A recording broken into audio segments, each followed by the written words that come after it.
से आप लोगों के साथ एक दफ़ा दिखानी है, उसके बाद आप लोगों ने उसको खुद ही वो कर लेना है उसको। तो ठीक है इतना सर। इसी काम होगा।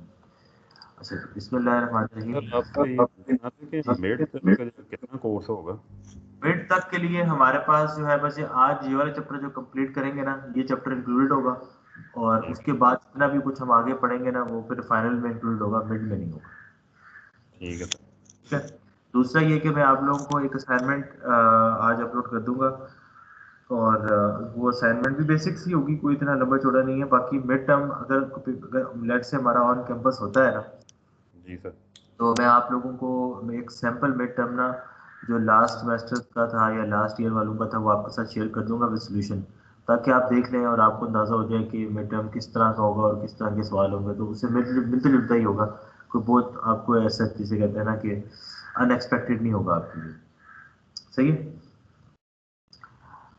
जी सर। चलिए, बल्कि किसी दिन ये भी हम कर सकते हैं कि मैं आपको मिड टर्म का भी जो है ना एक सैम्पल पेपर दिखा के उस पर डिस्कशन भी कर लेंगे कि किस तरह के सवाल होंगे। लेकिन वो मेरे ख्याल है जब पेपर शुरू होगा ना, मिड टर्म की डेट शीट आएगी, उससे पहले करेंगे, अभी फायदा नहीं है उसको करने का, तो बाद में देख लेंगे उसको। अच्छा जी, बिस्मिल्लाहिर्रहमानिर्रहीम। आज हमारा जो चैप्टर है वो है चैप्टर नंबर 13, और चैप्टर नंबर 13 जो है वो है एड्रेसिंग के ऊपर, एड्रेसिंग मोड्स के ऊपर और फॉर्मेट्स के ऊपर। लास्ट चैप्टर था हमारा वो था इंस्ट्रक्शन का जो फॉर्मेट है और जो उसकी करेक्टरिस्टिक्स हैं, तो उसको हमने देखा था। और अब हम थोड़ा सा एक स्टेप आगे जाके उसके मोड्स देखेंगे कि हमारे पास जो हमारा इंस्ट्रक्शन में एड्रेसिंग के क्या क्या तरीक़ेकार होते हैं। सो एड्रेसिंग के हवाले से हमारे पास ये डिफरेंट ऑप्शंस अवेलेबल है, जिनमें हमारे पास इमीडिएट एड्रेसिंग होती है, direct, indirect, register, register indirect, displacement और स्टैक। ये 7 डिफरेंट मोड्स हैं एड्रेसिंग के। और ज़रूरी नहीं है कि कोई आर्किटेक्चर जो है वो सारे के सारे ये वाले मोड्स अडॉप्ट कर रहा हो। कुछ आर्किटेक्चर्स में इनके कम्बिनेशंस हो सकते हैं, और कुछ आर्किटेक्चर में जो है वो इनमें से कोई एक या कोई दो, कोई तीन मोड्स हो सकते हैं। बट ये सारे वो मोड्स हैं जो एग्जिस्ट जरूर करते हैं, और किस आर्किटेक्चर में क्या है वो बाद में हम जेनेरिक जो है वो आर्म और x86 में इंडिविजुअल भी देख लेंगे। लेकिन पहले हम ये समझ लें कि ये 7 मोड्स बेसिकली हैं क्या। बेसिकली मोड्स एड्रेसिंग के क्या होते हैं कि अगर आपने अपनी मेन मेमोरी में से कोई डाटा या कोई इंस्ट्रक्शन जो है उसको एक्सट्रैक्ट करना है, तो आपने डेफिनेटली उसके लिए कोई एड्रेस स्पेसिफाई करना होगा। जब तक आप वो एड्रेस स्पेसिफाई नहीं करेंगे, आप वो डाटा या वो इंस्ट्रक्शन जो है वो ले नहीं सकते। वो इंस्ट्रक्शन का जो एड्रेस स्पेसिफाई करने के ना कई तरीके हैं। इसमें से सबसे पहले अगर हम ए देखें, जो सबसे हमारा टॉप लेफ्ट पे जो बॉक्स बना हुआ है, इमीडिएट हमारे पास जो एड्रेसिंग होती है, उसमें क्या होता है कि हमारे पास एक इंस्ट्रक्शन होती है, और इंस्ट्रक्शन में हमारे इंस्ट्रक्शन के अंदर हमारे पास ऑप कोड होगा डेफिनेटली, और उस ऑप कोड के साथ क्या होगा, एक ऑपरेंड होगा, OPERAND, ऑपरेंड। ऑपरेंड बेसिकली वो होता है जिसके ऊपर ऑपरेशन परफॉर्म किया जाता है।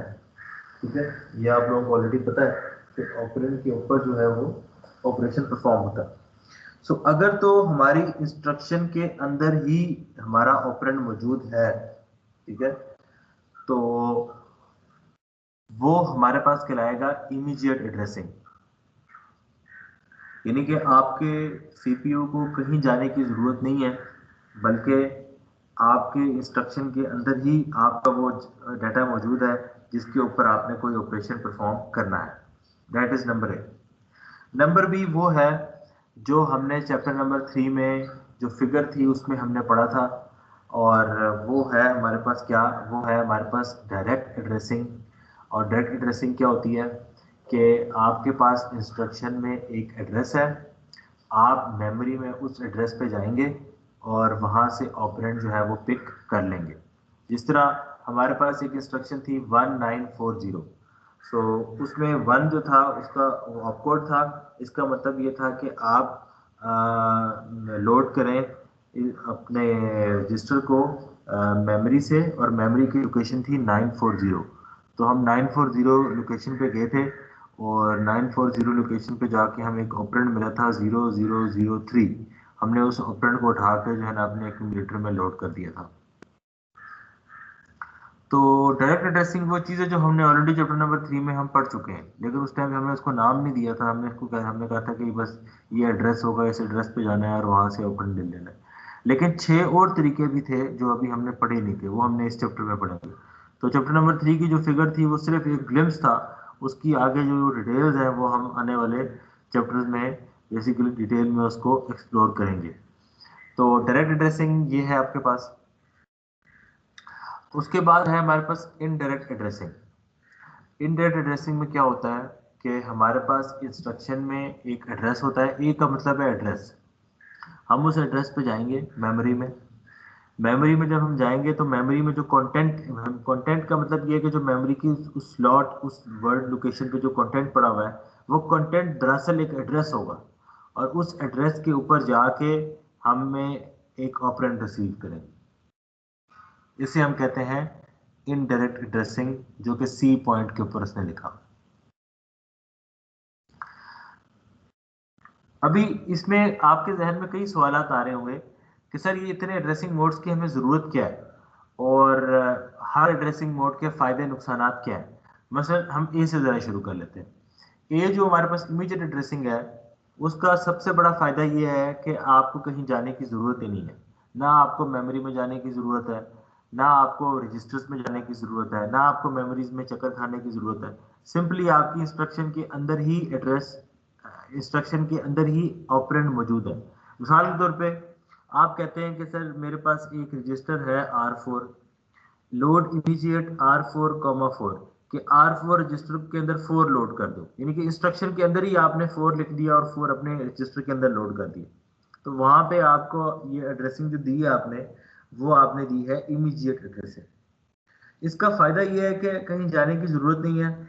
अगर कोई छोटा नंबर आपने कोई इंक्रीमेंट करना है, कोई लूप चलाना है, कहीं आपने छोटा मोटा काम करना है, तो बेसिकली आप उसमें इमिडिएटली उसको एड्रेस कर सकते हैं। लेकिन इसका नुकसान ये है कि कोई बहुत बड़ा नंबर आप रजिस्टर में नहीं डाल सकेंगे, क्योंकि इंस्ट्रक्शन के अंदर आपको पता है कुछ बिट्स होते हैं जो ऑप कोड के होते हैं, कुछ बिट्स होते हैं जो प्रोग्राम स्टेटस वर्ड्स के लिए होते हैं। बड़े लिमिटेड से बिट्स बच जाते हैं आपके पास, जहां पर आप कोई नंबर स्पेसिफाई कर सकते हैं। तो आप एक स्पेसिफिक नंबर से बड़ा नंबर इसमें स्टोर नहीं करवा सकेंगे। बाज़ दफ़ा आपको ऑपरेंड चाहिए होता है 16 बिट्स का, 32 बिट्स का ऑपरेंड चाहिए होता है। तो 32 बिट्स आपके पास अवेलेबिलिटी नहीं होगी ऑपरेंड्स के लिए, क्योंकि आपको पास एक बड़ा लिमिटेड नंबर अवेलेबल होगा ऑपरेंड के लिए। तो वो एक इसकी लिमिटेशन आ जाती है। सो अक्सर जहाँ पर आपने किसी रजिस्टर में कोई डिफ़ॉल्ट वैल्यू सेट करनी है, या आपने किसी रजिस्टर को एक सर्टेन वैल्यू से स्टार्ट करवाना है, या लूप्स के कुछ प्रॉब्लम्स हैं जहाँ पे आपने लिमिटेड नंबर का लूप लगाना है, तो वहाँ पे तो हम इमीडिएट एड्रेसिंग यूज़ करते हैं। डायरेक्ट एड्रेसिंग का फ़ायदा ये है कि आपने इंस्ट्रक्शन के अंदर एक एड्रेस देना है, आप उस मेमोरी में उस एड्रेस पे पहुंच जाएंगे, और उस एड्रेस के अंदर जो 16 बिट का या 32 बिट का जो कंटेंट लिखा होगा, उस कंटेंट को जो है वो आप रिसीव कर लेंगे। हम चले इमेजिन करते हैं कि हमारा मेमोरी के अंदर जो ऑपरेंड पड़ा हुआ है वो 16 बिट का पड़ा हुआ है, और जो मेमोरी का एड्रेस है, मेमोरी का जो एड्रेस है वो भी 16 बिट का है। मिसाल लेते हैं 16 बिट का है, शुरू के एड्रेसेस आपके 4-5 बिट के हैं, वो फैलते फैलते करते करते आखिरी जो लाइन है वो 16 बिट की, बाकी उसके इनिशियल 00 बिट है। तो अब जो हमारी इंस्ट्रक्शन है, उस इंस्ट्रक्शन के अंदर एक एड्रेस जरूर है।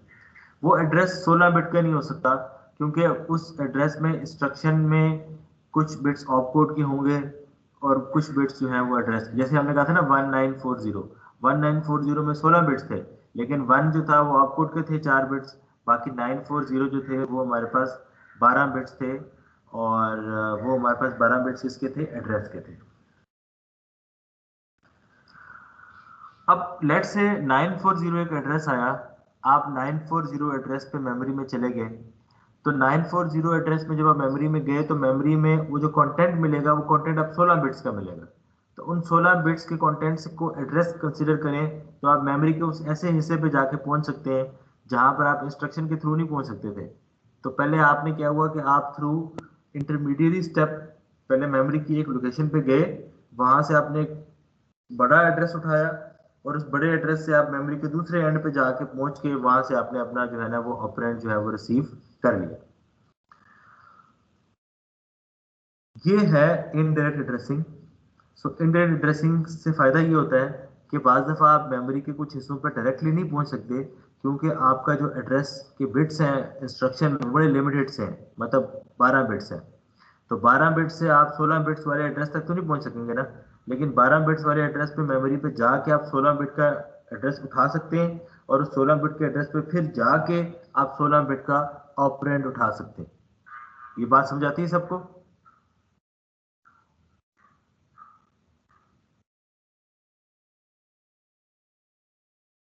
Is it clear?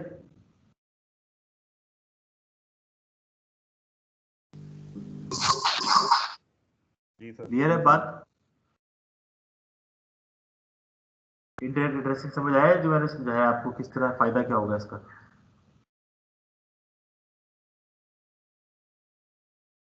सर ये लास्ट वाला पॉइंट क्लियर कर दें, कैसे ये 12 बिट्स पहुंच के 16 बिट्स वाले एड्रेस को ये कॉल करता है, ये एक्सेस करता है इसको। अगर मैं आप लोगों से ना पूछे तो आप मुझसे ना पूछते इस वाला, आप खुद प्रोएक्टिव होकर सवाल पूछे ना, अगर वरना आपको कैसे समझ आएगी? थोड़ा सा आपने अपना फोकस देना है मुझे, अगर आप अटेंशन नहीं देंगे तो फायदा कोई नहीं है फिर पढ़ने का। अच्छा, बी पार्ट में मैं दोबारा रिपीट कर देता हूँ कि आपकी जो इंस्ट्रक्शन होगी, इंस्ट्रक्शन आपकी मोस्ट ऑफली हमने एग्जांपल ली थी कि 16 बिट्स की है। उस 16 बिट्स की इंस्ट्रक्शन में जो पहले 4 बिट्स हैं वो है एड्रेस के, वो है ऑपकोड के पहले 4 बिट्स, और जो अगले 12 बिट्स हैं वो है हमारे पास एड्रेस के। अब 12 बिट्स का जो एड्रेस है उसका मतलब ये हुआ कि आप मेमोरी में वो लोकेशंस एक्सेस कर सकते हैं जहां पर 12 बिट्स के एड्रेसेस हैं। 16 बिट वाले एड्रेस पे आप जा नहीं सकते क्योंकि आपके एड्रेस में है ही 12 बिट्स। तो 12 बिट्स वाले एड्रेस पे जब आप पहुंचेंगे तो उसके बाद उसके अंदर आपको एक कंटेंट मिलेगा, वो कंटेंट जो मिलेगा वो 16 बिट का मिलेगा, और वो आपके केस में फिलहाल ऑपरेंड नहीं है, वो एक एड्रेस है। तो उस एड्रेस को उठा के आप एक मेमोरी में 16 बिट वाले एड्रेस पे जाएंगे, और 16 बिट वाले एड्रेस पे जाके आपको ऑपरेंड मिलेगा।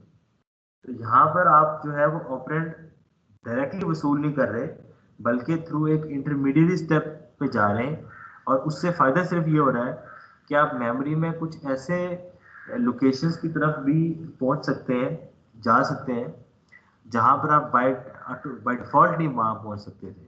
यानी कि वहां पर पहुंचने के लिए जरूरी है कि आप पहले एक इंटरमीडिएट स्टेप की तरफ जाएं और फिर वहां से आप जो है ना वो फाइनल स्टेप की तरफ पहुंचे। तीसरा हमारे पास जो है वो है इनडायरेक्ट था, जो भी मैंने आपको बता दिया, और चौथा हमारे पास है रजिस्टर। रजिस्टर में ये है कि आपकी इंस्ट्रक्शन में लिखा होगा कि आपने जो ऑपरेंड उठाना है वो एक रजिस्टर से उठाना है। रजिस्टर्स क्या होते हैं? रजिस्टर्स आपके पास एक टेम्पररी मेमोरी होती है जो कि आपके सीपीयू के अंदर एग्जिस्ट करते हैं, यानी कि सीपीयू जो प्रोसेसर है उसके अंदर रजिस्टर्स होते हैं। अब उनमें से किसी एक रजिस्टर में से आपने कंटेंट उठाना है और उसको आपने लेट से एक्यूमुलेटर में लेके आना है या कहीं भी उसको आपने उसके साथ प्ले करना है। तो रजिस्टर्स की मुख्तलिफ नंबर्स हैं और हर रजिस्टर का एक स्पेसिफिक नेम है। अक्सर जो नोमेनक्लेचर है वो कुछ इस तरह का है कि रजिस्टर के लिए सबसे पहले अल्फ़ाबेट होता है। अल्फ़ाबेट बताता है कि भाई वो किस कैटेगरी का रजिस्टर है, टेम्पररी रजिस्टर है, सेव्ड रजिस्टर है, ठीक है, स्टैक का रजिस्टर है। जो एस से शुरू होगा तो स्टैक है, टी से शुरू होगा टेम्पररी है, एस से शुरू होगा तो सेव्ड है। उसके बाद उसकी नंबरिंग होती है, यानी कि T0 से लेकर T9 तक या T0 से लेकर T7 तक नंबर जो होते हैं वो उसका डिफरेंट बता रहे होते हैं कि इस कैटेगरी में कितने रजिस्टर में से कौन सा नंबर है इसका। तो बेसिकली हर रजिस्टर का एक यूनिक नेम और नंबर है।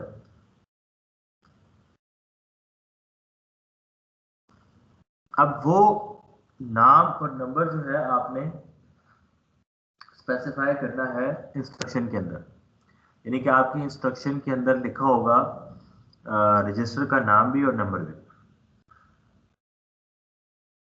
अच्छा, अब आगे क्या होगा? आगे ये होगा कि अगर आपने उस रजिस्टर का नाम और नंबर दे देंगे तो आपका सीपीयू उस रजिस्टर पे जाएगा और वहां से जाके वो ऑपरेंड उठा लेगा।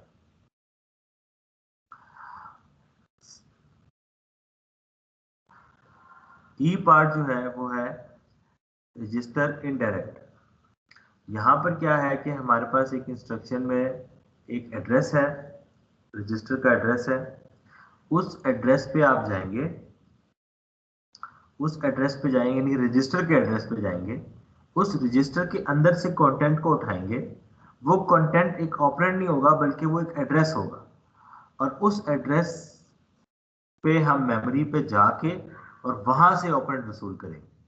यानी कि रजिस्टर में ऑपरेंड नहीं है बल्कि रजिस्टर में उस ऑपरेंड का एड्रेस मौजूद है। ठीक है, ये चीज तब होती है, नॉर्मली स्टैक के रजिस्टर्स में ये काम हो रहा होता है। मसलन स्टैक में आप लोगों को मैंने लास्ट टाइम एक स्लाइड्स में दिखाया था कि जब आप प्रोग्राम मेन प्रोग्राम रन कर रहे होते हैं और प्रोसीजर कॉल आ जाती हैं बीच में, तो प्रोसीजर कॉल के अंदर एक और प्रोसीजर कॉल आ जाती है, तो आप जो वापसी का जो एड्रेस होता है, रिटर्न एड्रेसेस जो होते हैं, वो सारे एड्रेसेस आप रजिस्टर में स्टोर करवा रहे होते हैं। ठीक है, सो नेक्स्ट टाइम जब आपका मेन प्रोग्राम जो है वो स्टैक के रजिस्टर्स को कॉल करेगा तो स्टैक के रजिस्टर पे हम जाएंगे, उस स्टैक के रजिस्टर में जो एड्रेस होगा उस एड्रेस पे जाएंगे मेमोरी में। ठीक है, और फिर वहां से जाके जो है ना अपना कंटेंट जो है वो रिसीव करेंगे।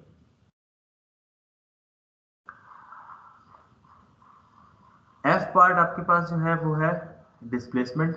यहां पर क्या होता है, यहाँ पे आपको आर और ए दोनों इंफॉर्मेशन गिवन होती है इंस्ट्रक्शन में।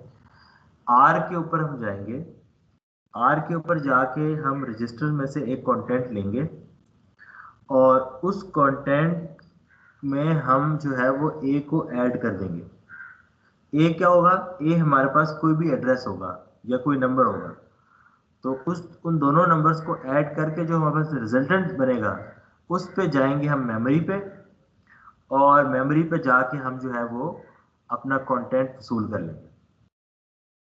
अच्छा, यहाँ पर ना मैं वैसे मेरे जहन में एक बात आई, अक्सर एक एरर आ जाते हैं जी हमारे पास, मैं अवर वो आ जाता है, मेमोरी का एरर आ जाता है, या कोई हमारे पास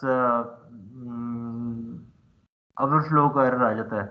तो वो हो सकता है कि हम रजिस्टर में से जो कंटेंट ले रहे हो उस कंटेंट को लेने के बाद हम उसमें ए ऐड कर रहे हो, तो ए ऐड करने के बाद हमें कैसी नंबर हमें मिल जाए जो कि उस मेमोरी की एड्रेसेस से बाहर निकल जाए, तो वो बेसिकली हमारे पास एक एरर आ जाएगा, क्योंकि ऐसा कोई एड्रेस एग्जिस्ट करता ही नहीं होगा।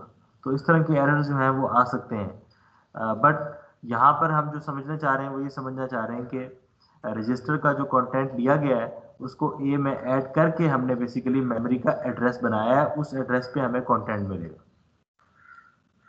आखिरी जो हमारे पास मोड ऑफ एड्रेसिंग है वो ये होता है स्टैक। और स्टैक में क्या है कि अगर हमारे पास इंस्ट्रक्शन में कोई एड्रेस मेंशन नहीं है तो अंडरस्टूड बात होगी कि स्टैक का जो top of the stack register है वहाँ से ही आपने बेसिकली अपना जो है वो ऑपरेंड उठाना है। तो ये बेसिकली 7 डिफरेंट मोड्स थे जो कि एग्जिस्ट करते हैं फॉर एड्रेसिंग। ये स्लाइड्स है, एक दफ़ा आप इसको पढ़ें और इसको रीड करके अगर आप खुद समझने की कोशिश करें, फिर मैं अभी आपको समझाता हूँ।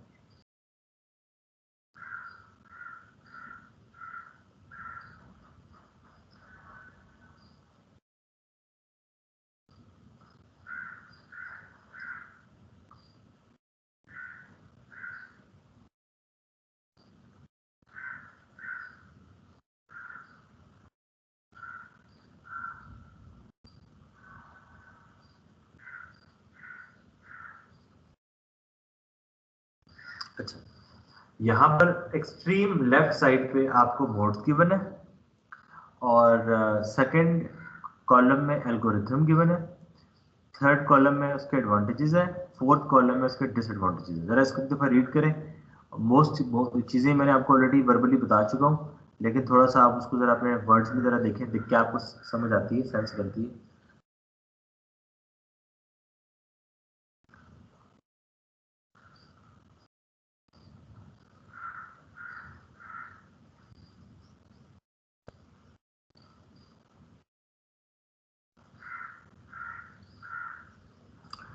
अच्छा, हमारे पास एक मोड है इमीडिएट, और इमीडिएट में आपको पता है कि ऑपरेंड आपकी जो इंस्ट्रक्शन है उसके अंदर ए लिखा हुआ है, वही ए ही आपका ऑपरेंड है, ठीक है।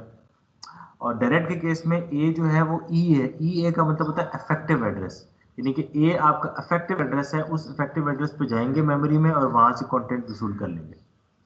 और इनडायरेक्ट के केस में लिखा हुआ है कि जो इफेक्टिव एड्रेस है वो ए का कंटेंट है, यानी कि ए पे जाएंगे, वहां से जो कंटेंट मिलेगा वो इफेक्टिव एड्रेस होगा, उस इफेक्टिव एड्रेस पे जाके आपको ऑपरेंड मिलना है। और रजिस्टर के केस में वो जो आर है वही आपका इफेक्टिव एड्रेस है। रजिस्टर इनडायरेक्ट के केस में आर का कंटेंट, जो ब्रैकेट लिखी हुई है इसका मतलब है आर का कंटेंट, वो इफेक्टिव एड्रेस होगा।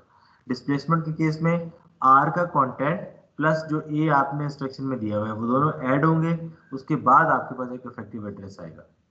और डिस्प्लेसमेंट का सबसे बड़ा फायदा ये होता है कि आप कोई भी नंबर ऐड करवा के मेमोरी में कहीं भी पहुंच सकते हैं। तो अगर आपके पास मेमोरी जो है वो जीबीज में है, तो अगर आपने उस पूरी की पूरी मेमोरी में कहीं से भी कोई डाटा या इंस्ट्रक्शन उठानी है, तो डिस्प्लेसमेंट बड़ा हैंडी टूल है कि आप किसी भी रजिस्टर की कंटेंट में कुछ ऐड सब्ट्रैक्ट करके एक नया एड्रेस बना सकते हैं, जो कि प्रैक्टिकली उस पूरी मेमोरी को कवर कर लेगा इवेंचुअली। आखिरी जो है वो है स्टैक। स्टैक बेसिकली ये कहता है कि जी पूछे। जी सर। स्टैक जो है वो बेसिकली क्या है कि उसमें जो टॉप ऑफ द स्टैक होता है वो आपका बेसिकली इफेक्टिव एड्रेस होता है। अब हमारे पास जो आगे कॉलम्स बने हुए हैं वो एडवांटेजेस और डिसएडवांटेजेस के हैं। इमीडिएट केस में हमारे पास सबसे बड़ा एडवांटेज ये है कि आपके पास कोई मेमोरी का रेफरेंस नहीं है, लेकिन नुकसान क्या है कि आपके पास जो ऑपरेंड होगा उसका मैग्नीट्यूड बड़ा लिमिटेड होगा। आप एक वो 3-4 डिजिट्स आपके पास हार्डली बिट्स होंगे, उनमें आप मैक्सिमम 256 या 512, इससे बड़ा नंबर आप उसमें स्टोर नहीं करवा सकते। डायरेक्ट के केस में ये कि बड़ा सिंपल है, लेकिन आप मेमोरी की बड़ी लिमिटेड एड्रेस स्पेस को डील कर सकते हैं। और इनडायरेक्ट के केस में सबसे बड़ा फायदा क्या है कि आप मेमोरी की जो स्पेस है उसको वो लिमिट आपकी बड़ी हो जाती है, क्योंकि आप पहले छोटी एड्रेस से एक कंटेंट पकड़ते हैं, फिर एक बड़े एड्रेस पे उसको लिंक कर सकते हैं। नुकसान यही है कि आपको मल्टीपल टाइम्स मेमोरी के चक्कर लगाने पड़ेंगे, जिसमें आपका टाइम जो है वो ज़ाया होगा। रजिस्टर के केस में भी यही है कि रजिस्टर से अगर एड्रेस उठाएंगे या ऑपरेंड उठाएंगे, तो वहाँ पे आपको मेमोरी को रेफर करने की ज़रूरत नहीं है, तो बड़ा फास्ट होगा। लेकिन एड्रेस स्पेस बड़ी लिमिटेड सी है, क्योंकि मेमोरी में बड़े लिमिटेड नंबर ऑफ रजिस्टर्स होते हैं, तो वो बहुत जल्दी भर जाते हैं और you can not have all the data from these registers.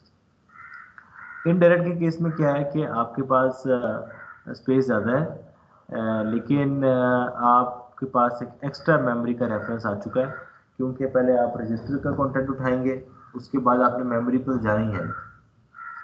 Displacement जो है उसकी सबसे बड़ा फायदा उसकी फ्लेक्सिबिलिटी है, आप कोई भी नंबर डाल के कहीं भी जाके कहीं भी जंप कर सकते हैं, लेकिन ऑब्वियसली कॉम्प्लेक्सिटी लेवल जो है वो बढ़ गया है, ये चीज़ें अब जो है वो थोड़ी सी कॉम्प्लेक्स हो गई हैं, और पहले आपने एड्रेसेस को आपस में ऐड करना है, फिर आपने अपनी लोकेशन पे पहुंचना है, चीज़ें इतनी सिंपल नहीं है।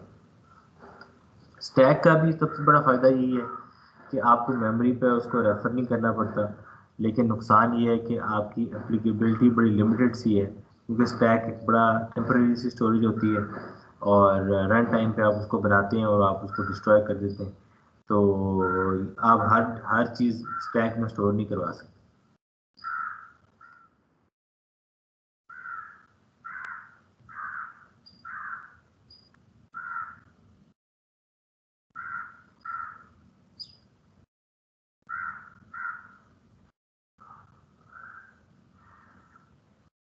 ये डिस्क्रिप्शन है उन सारे मोड्स की जो हमने ऑलरेडी अभी पढ़ चुके हैं, जिसका मैं आपको ऑलरेडी पिक्चर पे समझा चुका हूँ, और साथ ही साथ हमने उसका जो है वो टेबल भी देख लिया हुआ। तो मेरा भी ख्याल इसमें कोई ऐसी नई बात है, सारी भी बातें जो ऑलरेडी मैं आप लोगों के साथ कर चुका हूँ। तो पहले उसने उसको डिस्क्राइब किया है और उसकी नोटेशन लिखी है, उसके बाद उसका फ़ायदा बताया है और कुछ नुकसान बताए।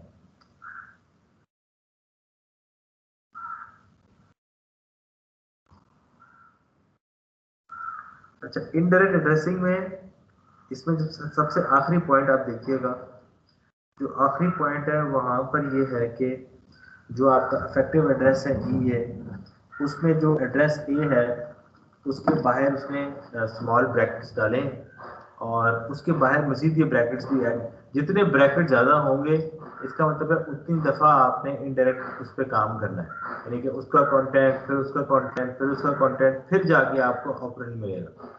तो ब्रैकेट्स ये स्पेसिफाई करेंगे।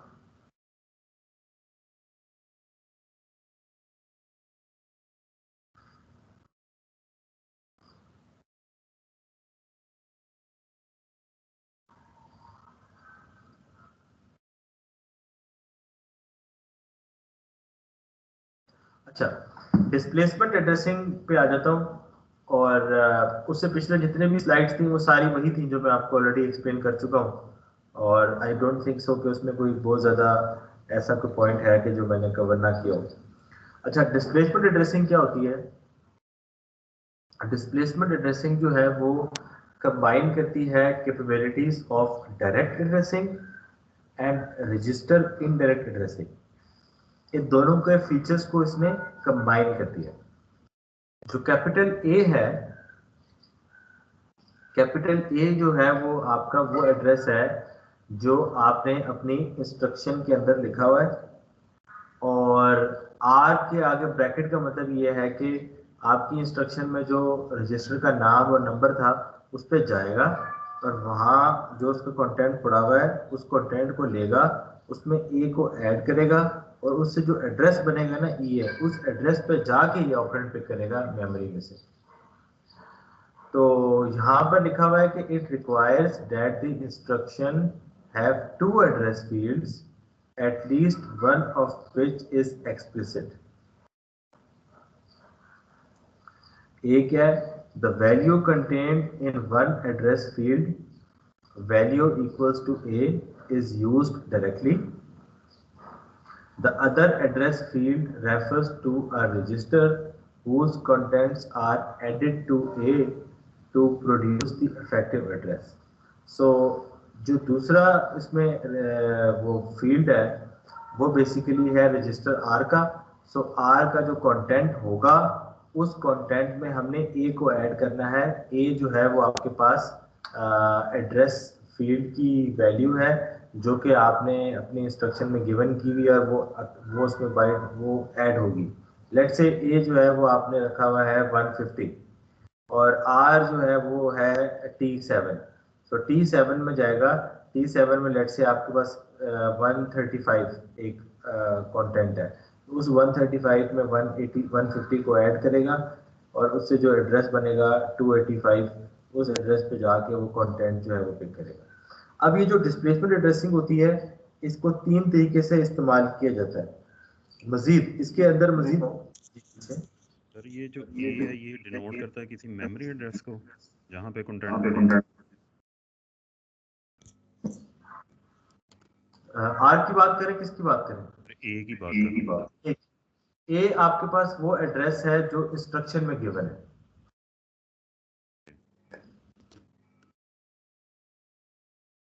ठीक है, इंस्ट्रक्शन के अंदर होगा इसकी ए। ठीक हो गया सर, आपकी एक इंस्ट्रक्शन है 1940, तो उसमें जो 940 है वो आपके पास ए है। तो इसका मतलब क्या हुआ कि 940 आपका एड्रेस है, उस एड्रेस पे जाएंगे और वहां से जो ऑपरेंड पड़ा हुआ है 0003 वो मिल जाएगा आपको। लेकिन अगर 940 जो है एड्रेस है और ये इनडायरेक्ट एड्रेस हो तो फिर क्या होगा कि 940 आपका ए होगा, उसके बाहर एक ब्रैकेट्स भी होंगी। तो फिर क्या होगा कि 940 पे जाएंगे, वहां जाके लेटर से 0003 पड़ा हुआ है, वो 0003 एक एड्रेस होगा, उस एड्रेस पे जाएंगे तो आपको कॉन्टेंट ऑपरेंड मिलेगा। तो बेसिकली वो इंस्ट्रक्शन के अंदर वो फील्ड है ना, वो उसका नाम है। Okay sir. उसके तीन इस्तेमालात हैं। एक है कि आप उससे रिलेटिव एड्रेसिंग कर सकते हैं, आप उससे बेस रजिस्टर एड्रेसिंग कर सकते हैं, और तीसरा यह है कि आप उससे इंडेक्सिंग कर सकते हैं।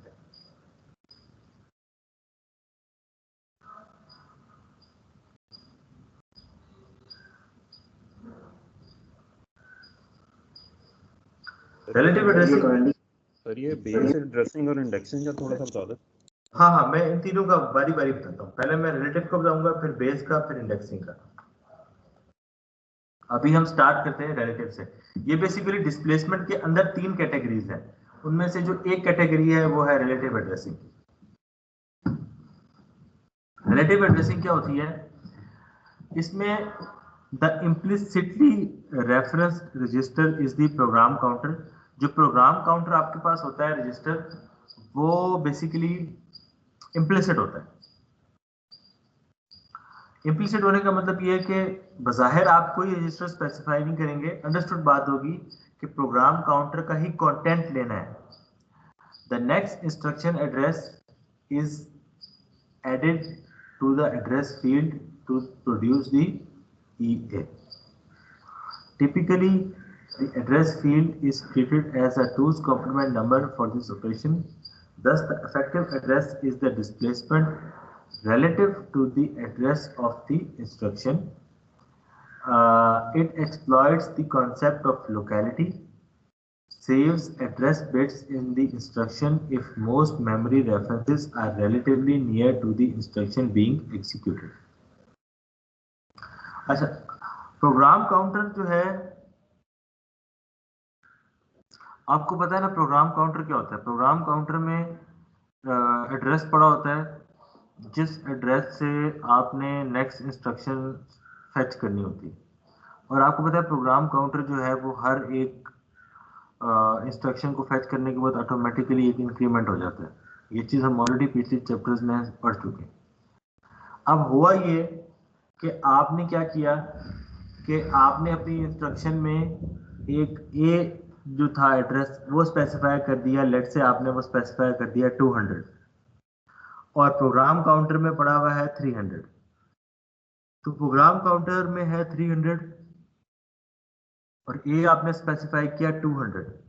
तो आपका जो इफेक्टिव एड्रेस बनेगा वो बनेगा प्रोग्राम काउंटर का जो कंटेंट जो कि 300 है, और ए जो है वो 200 है। 300 और 200 जमा होकर क्या बन जाएंगे? 500 बन जाएंगे। तो बेसिकली वो 500 जो है ना 500, वो आपका इफेक्टिव एड्रेस है। अब आपने उस एड्रेस पे जाके अपना ऑपरेंड वसूल करना है। अच्छा, अब होगा क्या कि आप 500 पे चले गए, 500 पे जाने के बाद आपने अपना ऑपरेंड ले लिया। उसके बाद क्या होगा कि आपका प्रोग्राम काउंटर जो है वो 300 से इंक्रीज करके 301 हो जाएगा, फिर 302, 303, 304, 305। प्रोग्राम काउंटर एक एक बढ़ता जा रहा है, उसमें 200 ऐड होता जा रहा है। 200 ऐड होने के बाद वो 501, 502, 503, 504, यानी कि 500 और 500 से नीचे जितने भी ब्लॉक्स हैं उसको फेच करना शुरू कर देगा। तो यहाँ पे इसने बड़ी ज़बरदस्त बात की कि अगर आपने लोकेलिटी को जो है वो कॉन्सेप्ट को एक्सप्लॉइट कर रहा हूँ, मसलन आप अभी प्रोग्राम में मेन प्रोग्राम पर बैठे हुए, मेन प्रोग्राम पे बैठने के बाद अचानक से आपने कहा यार मैंने अब जंप करना है टुवर्ड्स प्रोसीजर 1, और प्रोसीजर 1 जो है वो 400 लाइनों के बाद शुरू होती है। लेकिन एक दफ़ा आप जब आप प्रोसीजर 1 में चले गए तो प्रोसीजर 1 के अंदर भी 100 लाइनें हैं और आपने वो स्टेप बाय स्टेप और सीक्वेंशियल एग्जीक्यूट करनी है। तो आप क्या करेंगे कि भाई प्रोग्राम काउंटर में जो एड्रेस पड़ा हुआ है उसमें आप 300 का जंप दे दो, ताकि अगर आप 400 पे बैठे हुए थे डायरेक्ट 700 पे चले जाओगे, या 300 पे थे तो आप 600 पे चले जाओगे। तो जब आप जंप करोगे तो बेसिकली आप एक दूसरी सब रूटीन में आ जाओगे, एक प्रोसीजर में आ जाओगे। उसके बाद प्रोग्राम काउंटर एक एक इंक्रीमेंट करता जाएगा, तो ऑटोमेटिकली आप अपनी नेक्स्ट इंस्ट्रक्शन फैच करते करते करते अपना वो जो पूरा प्रोसीजर है उसको आप एग्जीक्यूट कर लेंगे। बात समझ आई मेरी सबको?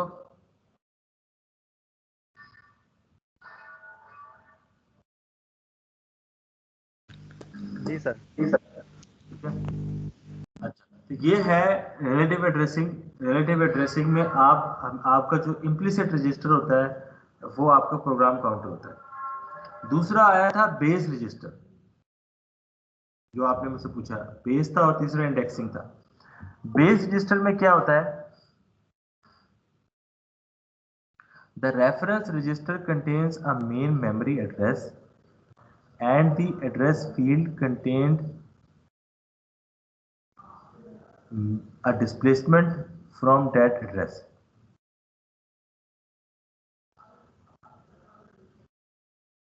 The register reference may be explicit or implicit. It exploits the locality of memory references. It is a convenient means of implementing segmentation.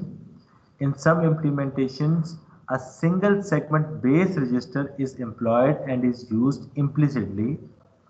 In others, the programmer may choose a register to hold the base address of a segment and the instruction must reference it explicitly. अच्छा, दो तरीके हैं इसको implement करने के। एक तरीका ये है कि आपके पास जो सीपीयू के अंदर लिस्ट ऑफ रजिस्टर्स हैं, उनमें से एक रजिस्टर होगा जिसका नाम होगा BR। BR stands for base register. तो उस बेस रजिस्टर के अंदर जो भी कंटेंट पड़ा हुआ है उसको आपने ए के साथ ऐड कर देना है। ए क्या है, ए आपका एड्रेस है जो आपका जो इंस्ट्रक्शन में गिवन है। इंस्ट्रक्शन के अंदर जो ए लिखा होता है ना, उसमें आपने क्या करना है, BR एक रजिस्टर है, उसकी कंटेंट्स को ऐड कर देना। यहाँ पे प्रोग्राम काउंटर नहीं है, बल्कि प्रोग्राम काउंटर की बजाय एक नया रजिस्टर आ गया, उसका नाम है B। और अंडरस्टूड बात है कि आपका जो रजिस्टर होगा वो होगा बेस रजिस्टर और वो इम्प्लिसिटली यूज। इम्प्लिसिटली का मतलब है कि आपको अपनी इंस्ट्रक्शन में स्पेसिफाई करने की जरूरत नहीं है कि BR से उठाओ, वो ऑटोमेटिकली अंडरस्टूड है कि आपने उठाना ही उसको BR से। लेकिन बाज दफा क्या होता है कि BR रजिस्टर एग्जिस्ट नहीं करता, तो आपके पास एक रजिस्टर होता है, कोई भी रजिस्टर हो सकता है वो, जहां पर आपके पास इंस्ट्रक्शन का एक पड़ा हुआ है, बेस पड़ा हुआ है, उसमें आपने ए को ऐड करना है। तो उससे जो जो आपको रिजल्टेंट मिलेगा वहां पे जाके आपने जो है वो अपना ऑपरेंड जो है वो फेच करना है।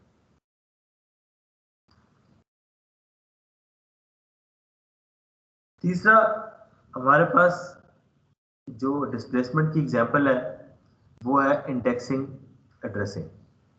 Indexed addressing, the address field references a main memory address and the reference register contains a positive displacement from that address. The method of calculating the EA is the same as for base addressing, base register addressing. An important use is to provide an efficient mechanism for performing iterative operations.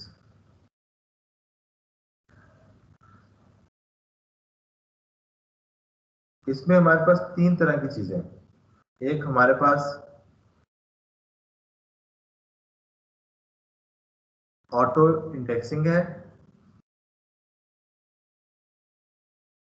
दूसरा post indexing है, तीसरा pre indexing है। Auto indexing क्या होती है कि आपका automatically increment और decrement the index register after each reference to it. मिसाल के तौर पे आपके पास एक रजिस्टर है, उसका आपने कंटेंट लिया और आपने उसमें ए ऐड करके इफेक्टिव एड्रेस बना दिया। सो नेक्स्ट टाइम पे क्या होगा कि आप जो आर का रजिस्टर, जो आपका प्रोग्राम काउंटर भी हो सकता है, वो ऑटोमेटिकली एक इंक्रीमेंट हो रहा है। ठीक है, तो जैसे अगर आपका आर जो है वो प्रोग्राम काउंटर बन जाए तो ये आपके पास बन जाएगी इफेक्टिव एड्रेस। और इसमें क्या होगा कि आपके पास ऑटोमेटिकली जो है वो आर का कंटेंट जब एक इंक्रीज करता जा रहा होगा तो आपको नेक्स्ट टाइम पे नेक्स्ट एड्रेस मिलता जा रहा होगा। पोस्ट इंडेक्सिंग क्या होती है और प्री इंडेक्सिंग क्या होती है कि यहाँ पर आप इंडेक्सिंग परफॉर्म करते हैं आफ्टर द इंडायरेक्शन, और एक केस में आप बिफोर द इंडायरेक्शन करते हैं। यानी कि आपने आर का कंटेंट दिया, ए का भी कंटेंट दिया, दोनों को ऐड करके भी इफेक्टिव एड्रेस बना दिया। सबसे आखिरी तरीका क्या है कि आर का कंटेंट लिया, उसमें ए को ऐड किया और उसका जो कंटेंट आया है वो आपका बेसिकली क्या है, इफेक्टिव एड्रेस है। सो ये मुख्तलिफ तरीके हो सकते हैं जिनके थ्रू हम अपनी मिक्स एंड मैच करके डिफरेंट एड्रेसिंग मोड्स जो है वो निकाल सकते हैं। अभी एग्जांपल देखेंगे तो इंशाल्लाह आपको चीजें और क्लियर हो जाएंगी। स्टैक को ऑलरेडी मैं आप लोगों को समझा चुका हूँ। अच्छा, अब तक हमने जितना पढ़ा है ना वो हमने सिर्फ एक बेस बनाई है। बेस बनाने का मतलब क्या है कि मैंने आप लोगों को सिंपली एक ये बता दिया है कि किस तरह डिफरेंट एड्रेसिंग मोड्स जो हैं वो एग्जिस्ट करते हैं। अभी मैंने आपको किसी आर्किटेक्चर की एग्जांपल नहीं दी कि x86 में क्या हो रहा है, ARM में क्या हो रहा है, या और किसी RISC-V आर्किटेक्चर है तो उसमें क्या हो रहा है। ये मैंने अभी आपको बताया। अभी मैंने आपको सिर्फ जेनेरिक कॉन्सेप्ट दिए हैं। और मैंने आपको ये बात पहले भी बताई थी कि जितने भी चैप्टर्स हमारे हैं उन चैप्टर्स की बुक से अगर आप पढ़ते हैं तो उसकी जो फ्लो है वो यही है कि शुरू में वो आपको बेसिक बातें बताएगा, कि जेनेरिक बातें बताएगा कि भाई क्या होता है, कॉन्सेप्ट क्या है, कैसे काम करता है, और उसके बाद से स्पेसिफिक बताएगा कि x86 में उनमें से क्या एप्लीकेबल हो रहा है और ARM में क्या चीज एप्लीकेबल हो रही है। यहाँ पर अभी हम जरा समझेंगे ना, आपको सारे कॉन्सेप्ट जो हैं वो जो मैंने अब तक पढ़ाए हैं वो सब यहाँ पे अप्लाई हो जाएंगे और आपको वो पूरा सारा कुछ एक ही पिक्चर में समझ आ जाएगा। इतनी जबरदस्त ये पिक्चर है x86 की। ऐसे x86 जो है आपको पता है कि इंटेल का आर्किटेक्चर है और बड़ा पॉपुलर आर्किटेक्चर है डेस्कटॉप मशीन्स के लिए। यहाँ पर अगर आप गौर करें तो सबसे पहले राइट साइड पे अगर आप देखें जहां पर इन्होंने लिमिट बनाई है, ग्रे कलर बनाया है राइट साइड पे फिगर की, ये आपकी लेट से मेमोरी है, ठीक है। और मेमोरी जो आपके पास है ग्रे कलर में, ये बहुत बड़ी मेमोरी है, 16 GB की मेमोरी है या 32 GB की मेमोरी है। इस मेमोरी में कहीं बीच में एक सफेद पट्टी है व्हाइट कलर की, एक रेक्टेंगुलर शेप है। इस इधर हमने पहुंचना है मिसाल के तौर पे, ठीक है। तो यहां पर हम कैसे पहुंचेंगे, पहला तो ये सवाल है। तो इसके लिए हमें डेफिनेटली कोई ना कोई एड्रेसिंग मोड्स जो है वो एस्टेब्लिश्ड होने चाहिए, या हमारे आर्किटेक्चर को वो सपोर्ट करने चाहिए वो मोड्स। तो x86 एड्रेसिंग मोड कैलकुलेशंस में सबसे जो पहला हिस्सा है, एक्सट्रीम लेफ्ट साइड पे आप चले जाएं तो वो है सेगमेंट रजिस्टर्स। हमारे पास x86 में सबसे पहले आपने स्पेसिफाई करना है अपना सेगमेंट, कि आप किस सेगमेंट में से कंटेंट लेना चाह रहे हैं। CS stands for code segment, D stands for data segment. D चूंकि बहुत बड़ा है, D डाटा सारा DS में नहीं आ सकता, तो D के बाद उन्होंने इसको ES कर दिया, FS, G, H, आप जितने भी लेबल्स इसमें दे दें, but D stands for data and EFGH उसकी एक्सटेंशंस है बेसिकली। और जो सबसे आखिरी है ना S stands for stack, stack segment code. C stand for code, D stand for data. Code में से कोई इंफॉर्मेशन लेनी है, डाटा में से लेनी है, या स्टैक में से लेनी है। सबसे पहले आपने ना अपना जो सेगमेंट है उसको सिलेक्ट करना है। जिस तरह मैंने आपको लास्ट टाइम बताया था कि अगर आपने कोई खत भेजना है दुनिया में, कहीं भी भेजना है, तो सबसे पहले ऐसा नहीं है कि आपने कोई खत भेजा तो दुनिया का हर घर स्कैन होगा, ऐसा नहीं है। बल्कि क्या होगा कि पहले वो देखेगा भाई किस कंट्री में भेजना है। लेट से वो कहता है पाकिस्तान में भेजना है, दुनिया के जितने मुल्क हैं उनमें से सारे मुल्क माइनस हो गए, सिर्फ पाकिस्तान सेलेक्ट हो गया। फिर पाकिस्तान के बाद वो कहेगा कि भाई मैंने ये पंजाब में भेजना है, तो पंजाब रीजन एक्टिवेट हो गया, बाकी सारे रीजन माइनस हो गए। पंजाब में वो कहेगा भाई मैंने लाहौर में भेजना है, तो लाहौर सेलेक्ट हो गया, बाकी सारे सिटीज आपके माइनस हो गए। लाहौर में जी आपने लेट से वो वापर टाउन में भेजना है, अब वापर टाउन सेलेक्ट हो गया, बाकी सारे आपके लाहौर का रीजन माइनस हो गया। वापर टाउन में भी कौन सा ब्लॉक, लेट से आपका ब्लॉक है J1, तो J1 ब्लॉक एक्टिवेट हो गया। उस J1 ब्लॉक के अंदर कौन सा स्ट्रीट नंबर है, वो स्ट्रीट नंबर पे आप आ गए। उस स्ट्रीट नंबर के बाद आपने हाउस नंबर दे दिया, तो आप पूरी दुनिया में एक घर है और उस घर तक पहुंच गए। हो सकता है कि वो घर का जो नाम है, सॉरी घर का जो नंबर है, जो उसका स्ट्रीट नंबर है और जो उसका ब्लॉक है, या इवन जो टाउन का नाम है, ये दुनिया भर में हो सकता है किसी और जगह पे भी रिपीट हो रहे हो। जैसे गुजरांवाला में भी लेट से वापडा टाउन है, वहां पे वही स्ट्रीट नंबर और हाउस नंबर भी वही हो सकता है। रिपीट हो सकते हैं, और हो सकता है दुनिया का कोई और एक और शहर हो जहाँ पे भी ये सारा कुछ रिपीट हो रहा हो, लेकिन सिटी ये नहीं होगा और ऑब्वियसली कंट्री ये नहीं होगा। सिटी का नाम भी इवन वो हो सकता है, क्या कहते हैं, सेम हो सकता है, लेकिन जो है वो चूंकि मुल्क डिफरेंट होंगे तो वो बेसिकली यूनिक उसका एड्रेस होगा। तो इसी तरह मेमोरी में जब हम एड्रेसिंग कर रहे होते हैं तो मेमोरी की एड्रेसिंग भी बिल्कुल इसी तरह की एड्रेसिंग होती है जिस तरह हमारी घरों की एड्रेसिंग होती है। तो मेमोरी में ऐसा नहीं है कि मेमोरी का आपने एक एड्रेस दिया तो सीपीयू पूरी की पूरी मेमोरी को ढूंढना शुरू कर देगा, नहीं। वो पहले एड्रेस को थोड़ा सा समझेगा कि एड्रेस किसका है, फिर उसको पता है कि अभी मैंने मेमोरी में कहाँ पे ढूंढना है इसको। अगर ये तरीकाकार ना हो ना, तो फिर तो आप मेमोरी का एड्रेस दे दें सीपीयू का, तो जान लग जाएगी पूरी की पूरी मेमोरी को स्कैन करते करते, और उसमें से वो कंटेंट ढूंढ के निकालेगा। तो एड्रेस को देख के बता देता है कि भाई किस जगह पे किस हिस्से पे जाके मैंने उसको सर्च करना है। जैसे मैंने ये पोस्टल की एग्जांपल दी है ना, कि आप कोई खत लिखते हैं तो कैसे उसको हम सेग्रीगेट कर लेते हैं। इसी तरह मेमोरी में भी आपके कुछ हिस्से बने हुए हैं, उनमें से एक हिस्सा कोड के लिए अलग अलग रखा हुआ है, डाटा के लिए रखा हुआ है, स्टैक के लिए रखा हुआ है। लेट्स से आपने सीएस को सिलेक्ट कर लिया, कोड सेगमेंट को। जैसे ही आपने, और आपको कैसे पता कि आपने सीएस को सिलेक्ट किया, वहां पे एरो बना हुआ है इस स्लाइड में, तो समझ लें कि उसने सीएस को सिलेक्ट कर लिया। जैसे ही आपने सीएस को सिलेक्ट किया तो नीचे उसने एरो बना के डिस्क्रिप्टर रजिस्टर्स ओपन कर दिए। डिस्क्रिप्टर रजिस्टर्स क्या होते हैं कि जिस सेगमेंट को आप सिलेक्ट करेंगे ना, उस रजिस्टर के अंदर उसकी डिस्क्रिप्शन मौजूद होगी। उस डिस्क्रिप्शन में क्या होगा, उस डिस्क्रिप्शन में आपके पास उसका बेस एड्रेस होगा, लिमिट होगी, और उसके राइट्स का एक्सेस का पता इंफॉर्मेशन होगी कि ये राइट्स किसके पास है, क्या यूजर के पास इसके राइट्स हैं, या ऑपरेटिंग सिस्टम के पास इसके राइट्स हैं, या ये प्रिविलेज मोड है, कौन सा मोड है, क्या है, वो राइट्स इसमें लिखे होंगे। बेस एड्रेस का मतलब है कि वो जो कोड सेगमेंट है या डेटा सेगमेंट है वो कहाँ से शुरू हो रहा है, उसकी इनिशियल पोजीशन क्या है। वो बेस रजिस्टर में उसका जो डाटा होगा वो आपका बेसिकली उस डिस्क्रिप्टिव रजिस्टर का स्टार्टिंग पॉइंट होगा। लिमिट ये बताएगी कि वहां से शुरू होकर कितना ऊपर कितना नीचे कितना आपने जो है वो बाउंड्स, उसकी अपर बाउंड और लोअर बाउंड आपकी लिमिट डिफाइन करेगी।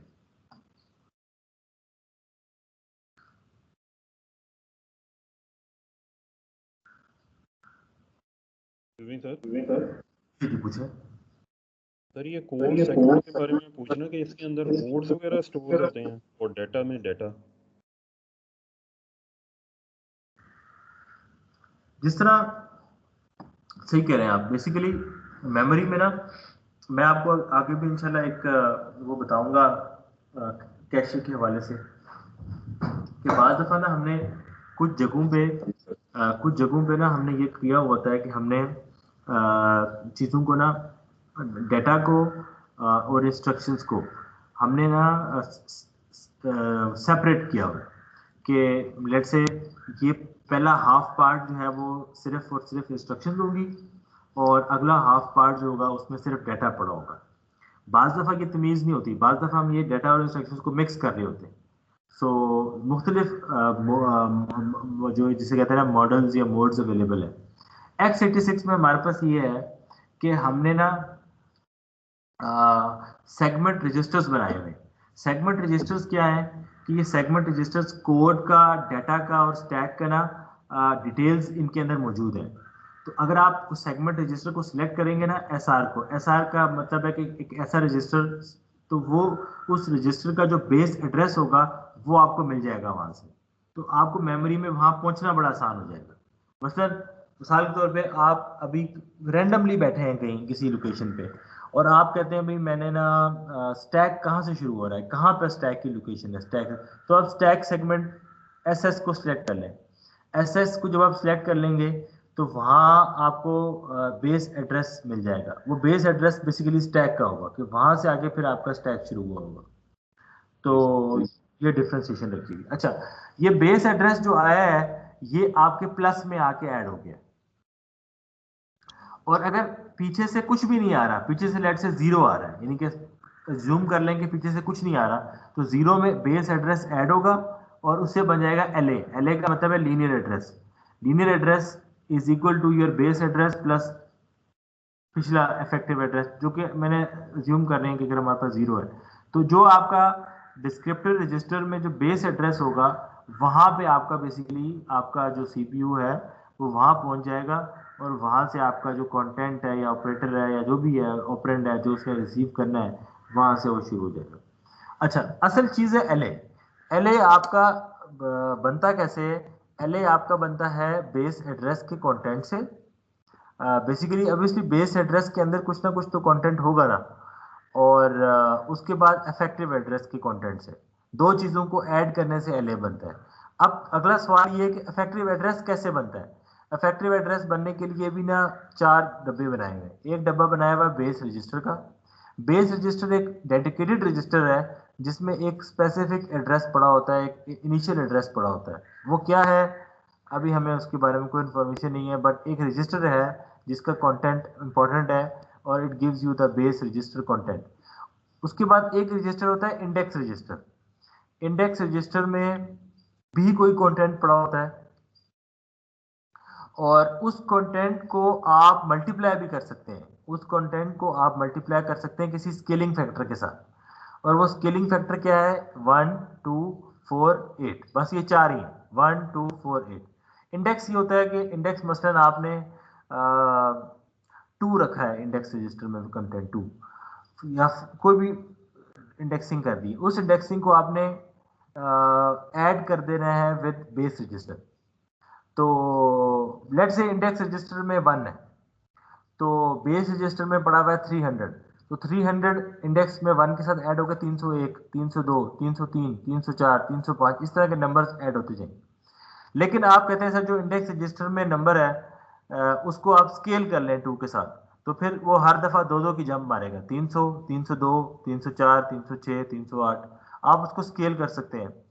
स्केल करने के बाद आप इंडेक्स रजिस्टर को मल्टीप्लाई करके बेस रजिस्टर में ऐड करके उसमें डिस्प्लेसमेंट भी करा सकते हैं। डिस्प्लेसमेंट का मतलब है एक एडिशनल जंप दे दें उसको 8 बिट की या 0 बिट की या 32 बिट की। ये तीनों काम ऐड करने के बाद आप उसमें बेस एड्रेस जो आपका सेगमेंट रजिस्टर से है उसको ऐड करके फिर आपका बनेगा एलए। तो आप देख सकते हैं कि एलए बनाना इतना सिंपल नहीं है, उसमें बहुत सी चीजें बहुत से पैरामीटर्स ऐड हो रहे हैं। जरूरी नहीं है कि आप एक ही टाइम पे सब एक्टिवेट रखें। हो सकता है आपका बेस रजिस्टर में 0 हो, इंडेक्स में 0 हो, स्केल में 0 हो, डिस्प्लेसमेंट में 0 हो, सिर्फ ये जो आपका सेगमेंट रजिस्टर आ रहा है वहां से बेस एड्रेस आ रहा हो, वही आपका एलए हो। ये भी हो सकता है कि आपका ये बेस रजिस्टर भी हो, बेस एड्रेस भी हो, बेस रजिस्टर कंटेंट भी हो, इंडेक्स भी हो, स्केल भी हो, डिस्प्लेसमेंट भी हो, सब ऐड होके एलए बना रहे हो। आप मेरी बात समझे? जी सर। ठीक है। अब आप कहेंगे सर इतना कॉम्प्लिकेटेड करने की जरूरत क्या है, आप इतना कुछ इसको इतनी फ्लेक्सिबिलिटी आप क्यों दे रहे हैं? और उसकी जवाब सिर्फ ये है कि चूंकि x86 आर्किटेक्चर जो है डेस्कटॉप मशीन्स के लिए है जहां पर हमारे पास मेमोरी जो है वह बहुत ज़्यादा हो गई है और कॉन्स्टेंटली जिसे कहते हैं ना इवॉल्व हो रही है और एवर एवर डिमांड बढ़ती जा रही है और चीज़ें एक्सपैंड हो रही हैं।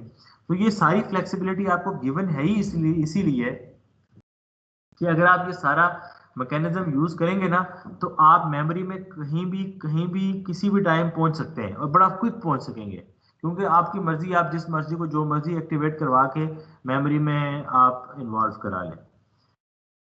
तो अगर आपके सामने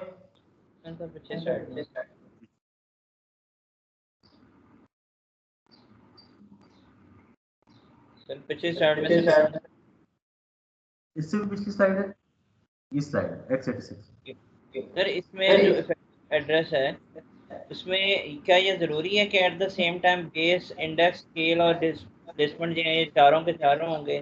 क्या ऐसा पॉसिबल है कि बेस रजिस्टर की कंटेंट हो और उससे इफेक्टिव एड्रेस कैलकुलेट हो जाए? एग्जैक्टली इन चारों में से कोई एक भी हो सकता है या चारों के चारों भी हो सकते हैं या कोई से 3 भी हो सकते हैं। ये मुख्तलिफ कॉम्बिनेशन बन सकते हैं इसके। ठीक है, यही चीज मैं अभी आगे आपको बताने वाला था। यहाँ पे आप देखें, अब आपने जरा अब ये देखिएगा, ये देखें ना, यही बात है कि जो मैंने अभी पहले तमहीद बांधी थी ना डिस्प्लेसमेंट की और डायरेक्ट इनडायरेक्ट, उससे वो कॉन्सेप्ट यहाँ यूज हो रहे हैं। असल चीज है कि हमें x86 और ARM की समझ आए, बाकी तो जो बेस है वो तो अपनी जगह पे रहेगी।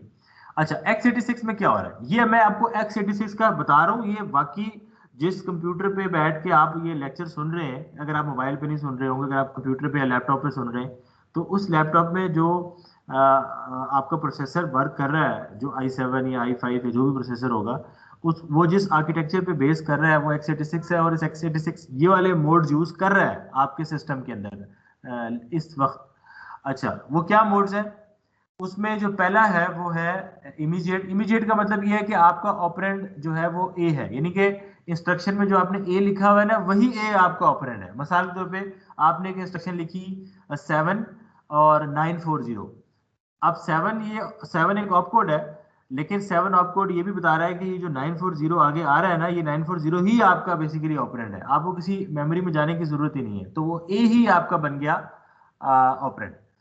अच्छा, रजिस्टर ऑपरेंड क्या है कि आपका जो एलए है, लीनियर एड्रेस, एलए बेसिकली क्या था, लीनियर एड्रेस जो है वो आपका रजिस्टर है, यानी कि जो रजिस्टर आपने दिया है ना, वो रजिस्टर का जो नाम और नंबर दिया आपने, वो नाम और नंबर ही आपका एलए है, यानी कि वो कंटेंट नहीं है, वो आपका ऑपरेंड नहीं है, वो एलए है बेसिकली, वो एड्रेस है, उस पर जाएंगे तो आपको ऑपरेंड मिलेगा।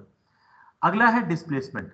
डिस्प्लेसमेंट में क्या है कि ये जो सेगमेंट रजिस्टर है ना, सेगमेंट रजिस्टर, एसआर का मतलब होता है सेगमेंट रजिस्टर, उस सेगमेंट रजिस्टर का कंटेंट लें और उसमें ए ऐड कर दें। ए क्या होगा, ए वो चीज है जो आपको कहां से मिलेगी बोला,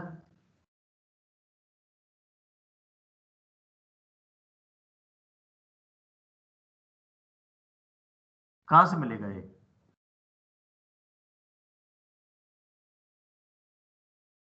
सर जी जो ऑपरेंड है हमारे पास इमीडिएट मोड में से।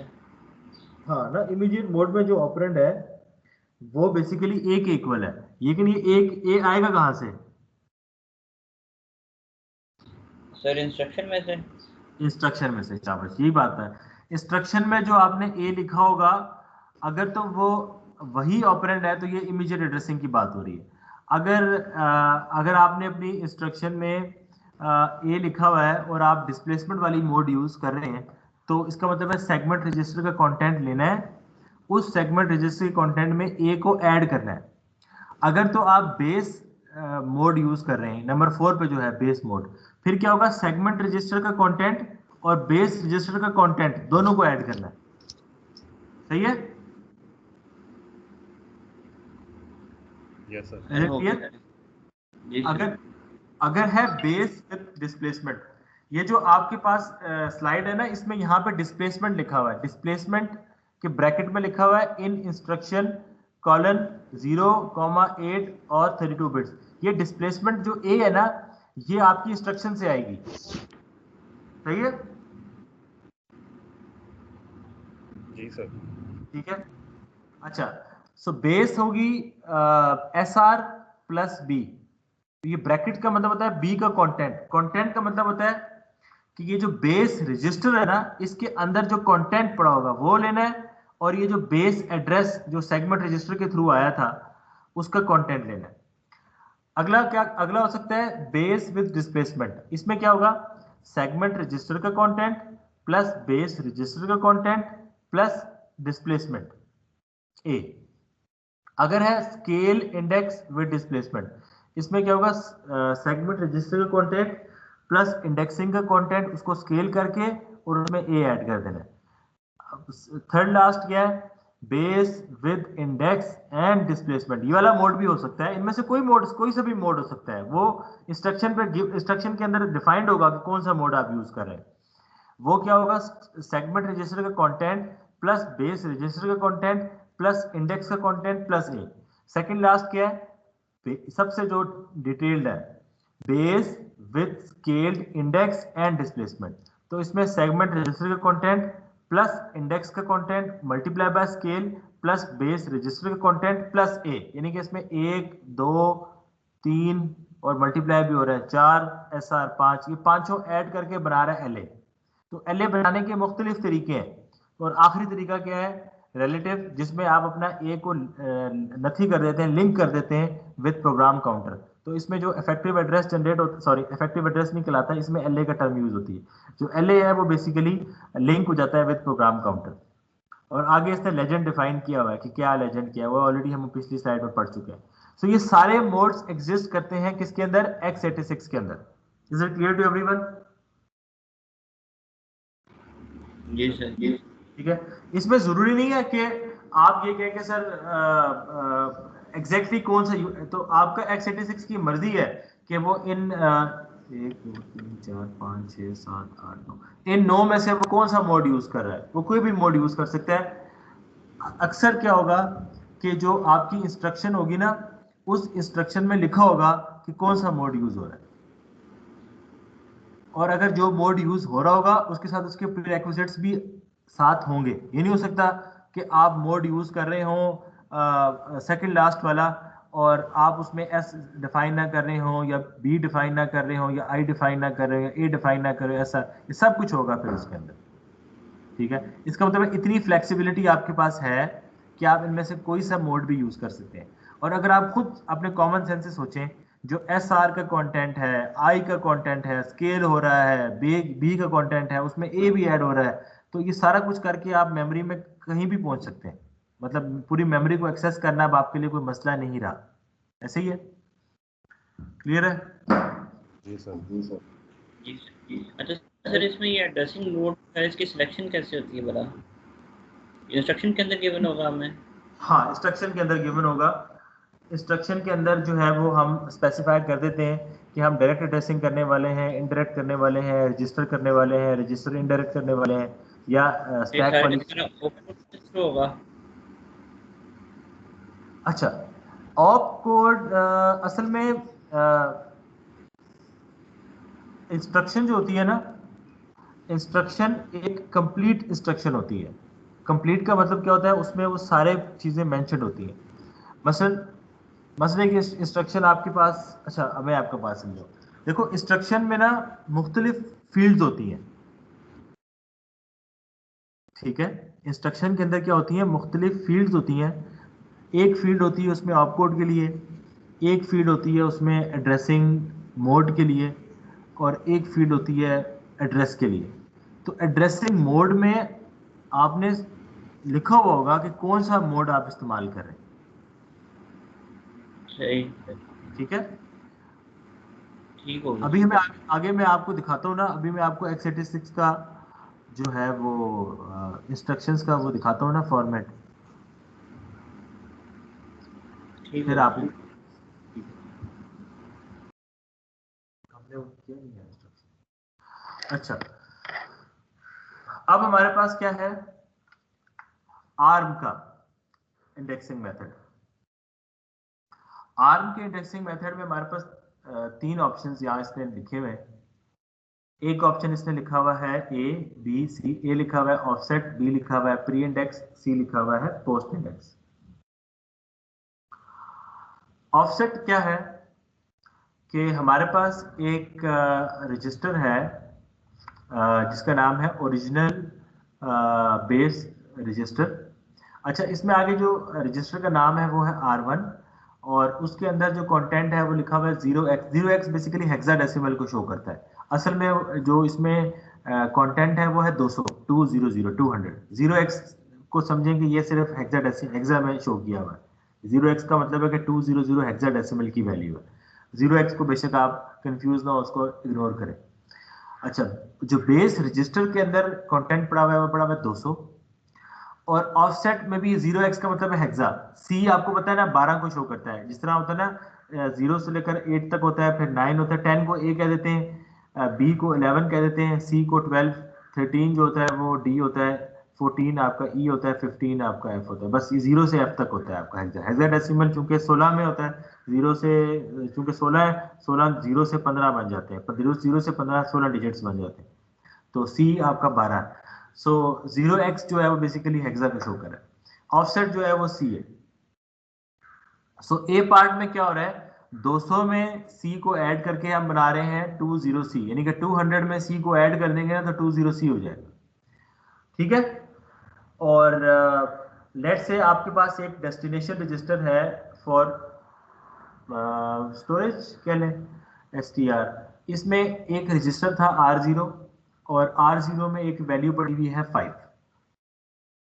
अब ये जो r0 की वैल्यू है इसको आपने मेमोरी में स्टोर कराना है, और मेमोरी में स्टोर करवाना है तो मेमोरी का रजिस्टर, मेमोरी का एड्रेस तो पता होना चाहिए ना आपको। वो एड्रेस आपको आएगा बेस रजिस्टर को और ऑफसेट को ऐड करने से। तो 200 को और सी को ऐड किया तो आपको एड्रेस बन गया 20C। सो आपने कहा 20C में वो स्टोर करवा दें, तो आपने वो जो 5 था वो 20C में स्टोर करा दिया। डन? क्लियर होगी बात? Yes sir. अब ऑफसेट में जो आर्म में मेथड है ना, आर्म में हमेशा याद रखिएगा एड्रेसिंग का बड़ा सिंपल तरीका है कि बेस रजिस्टर की कंटेंट को और ऑफसेट को आपस में आपने ऐड कर देना है। अब इसमें दो सूरत हाल पैदा होती है, एक इसमें प्री इंडेक्स होता है, एक इसमें पोस्ट इंडेक्स होता है। ये भी आपकी मर्जी है कि आप प्री इंडेक्स को लेके चल रहे हैं या पोस्ट इंडेक्स। उसमें फर्क क्या है, वो फर्क इसने आपको समझाने की कोशिश की है। बी पार्ट में भी यही काम है कि एक रजिस्टर आपके पास R0 है, R0 में 5 पड़ा हुआ है, इस 5 को अपने मेमोरी में स्टोर कराना है। यहाँ पे भी आपके पास दो रजिस्टर है, एक बेस रजिस्टर है, एक ऑफसेट है। दोनों को ऐड किया, 200 को सी में ऐड किया तो 20C बना। लेकिन यहाँ पे प्री इंडेक्स है। प्री इंडेक्स से क्या होगा, प्री इंडेक्स में क्या होगा कि 200 और सी ऐड होके बन जाएंगे 20C। उसको आप अपडेटेड बेस रजिस्टर में स्टोर करा देंगे। लेकिन ये जो आपका 5 है ना, इसको आप 20C में स्टोर करवाएंगे, यानी कि जिस तरह आपने ऊपर स्टोर कराया था ना ऑफसेट में, वही काम आप यहां भी करेंगे। यानी कि प्री इंडेक्स में आप R1 को और ऑफसेट को आपस में ऐड कर देंगे। ऐड करने के बाद जो अपडेटेड वैल्यू आएगी, उस अपडेटेड वैल्यू को एक रजिस्टर में भी सेव करेंगे, प्लस उस अपडेटेड वैल्यू में ही आप वो 5 स्टोर करवाएंगे। इसे हम कहते हैं प्री इंडेक्स। इसके मुकाबले में जरा पोस्ट इंडेक्स को देखें। पोस्ट इंडेक्स में भी यही काम है, वहां पे आप 200 को और सी को ऐड करेंगे और उसको अपडेटेड वैल्यू में स्टोर कराएंगे 20C।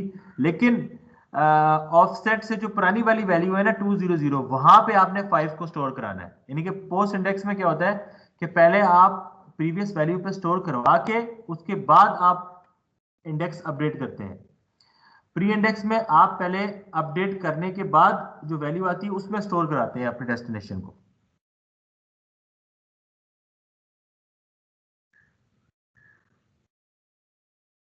सही है? तो पोस्ट इंडेक्स में क्या होगा कि आपका जो 5 है वो 200 में स्टोर होगा। नेक्स्ट टाइम जो आप ऑफसेट कराएंगे ना, तो आपकी जो अपडेटेड रजिस्टर होगा वो चूंकि 20C हुआ होगा, तो अगली वैल्यू इस पर 20C में स्टोर होगी। Is it clear? Yes sir. बस इतना, और इसमें कोई कॉम्प्लिकेशंस नहीं है। सिंपल ये है कि आपने जो है वो स्टोर कब कराना है। और अच्छा सर, एक क्वेश्चन है जी पूछो। पेपर के हवाले से कि पेपर में इस तरह की डायग्राम वगैरह बना के हम एलैबोरेट करेंगे या कि हम डिस्क्रिप्शन में भी लिख सकते हैं? दोनों सूरतों में आप लिख सकते हैं, दोनों चीजें अलाउड है। और नॉर्मली पेपर में भी ना, मैंने आपको बताया कि कुछ कंटेंट्स हैं जिनके ऊपर कुछ क्वेश्चंस बन सकते हैं और आपसे पूछे जा सकते हैं। वो ऑब्वियसली जब तक मैं आपको सैंपल दिखाऊंगा फिर आपको एक आइडिया होगा। मेन मैंने ये कहा ना कि आपको कॉन्सेप्ट क्लियर होना चाहिए। जैसे ये स्लाइड मैं आपसे याद करने को कभी नहीं कहूंगा कि आप इस चीज को याद करेंगे x86 में कौन कौन से मोड्स हैं और वो कैसे काम करते हैं। मतलब आपको मोड्स की डिस्क्रिप्शन से ही पता चल रहा है कि उसमें क्या मेथडोलॉजी और क्या इम्प्लीमेंटेशन लग रही है। ऐसे ही है ना? जी सर। जी सर। तो ये अगर आपको ये डायग्राम गिवन है और आपको बताया हुआ है कि आप यहाँ डायग्राम देख के बता सकते। वैसे तो अगर आपको मैं डायग्राम चैप्टर के शुरू में दिखाता, आप कहते हैं पता नहीं क्या कॉम्प्लिकेटेड सी चीज है। लेकिन अगर आपने जब इसको एक्सप्लोर किया तो आपको पता लगा यार सेगमेंट रजिस्टर से CS को सिलेक्ट करेंगे, जैसे ही CS को सिलेक्ट करेंगे तो इसका बेस एड्रेस मिल जाएगा। ये बेस एड्रेस ऐड हो जाएगा और ऊपर से बेस रजिस्टर कंटेंट आएगा, फिर इंडेक्स का आएगा, वो स्केल होके आएगा, फिर डिस्प्लेसमेंट आएगा। ये सारे चारों ऐड होके जमा होके LA बना देंगे और वहां पे जाके आप अपना ओपनर उठा लेंगे। तो इनमें से कोई भी चीज आप डीएक्टिवेट भी कर सकते हैं। तो ये एक बेसिक सी बात है, अंडरस्टैंडिंग होगी है। तो सवाल आगे मैं बता दूंगा किस तरह के बनेंगे उस तरह। सर वो ये ना कि अगर ये इस तरह की चीज दी होगी हमें तो हम उसको डिस्क्राइब कर सकते हैं, लेकिन इट सेल्फ ड्रॉ करना वो तो बड़ा कॉम्प्लेक्स हो जाएगा।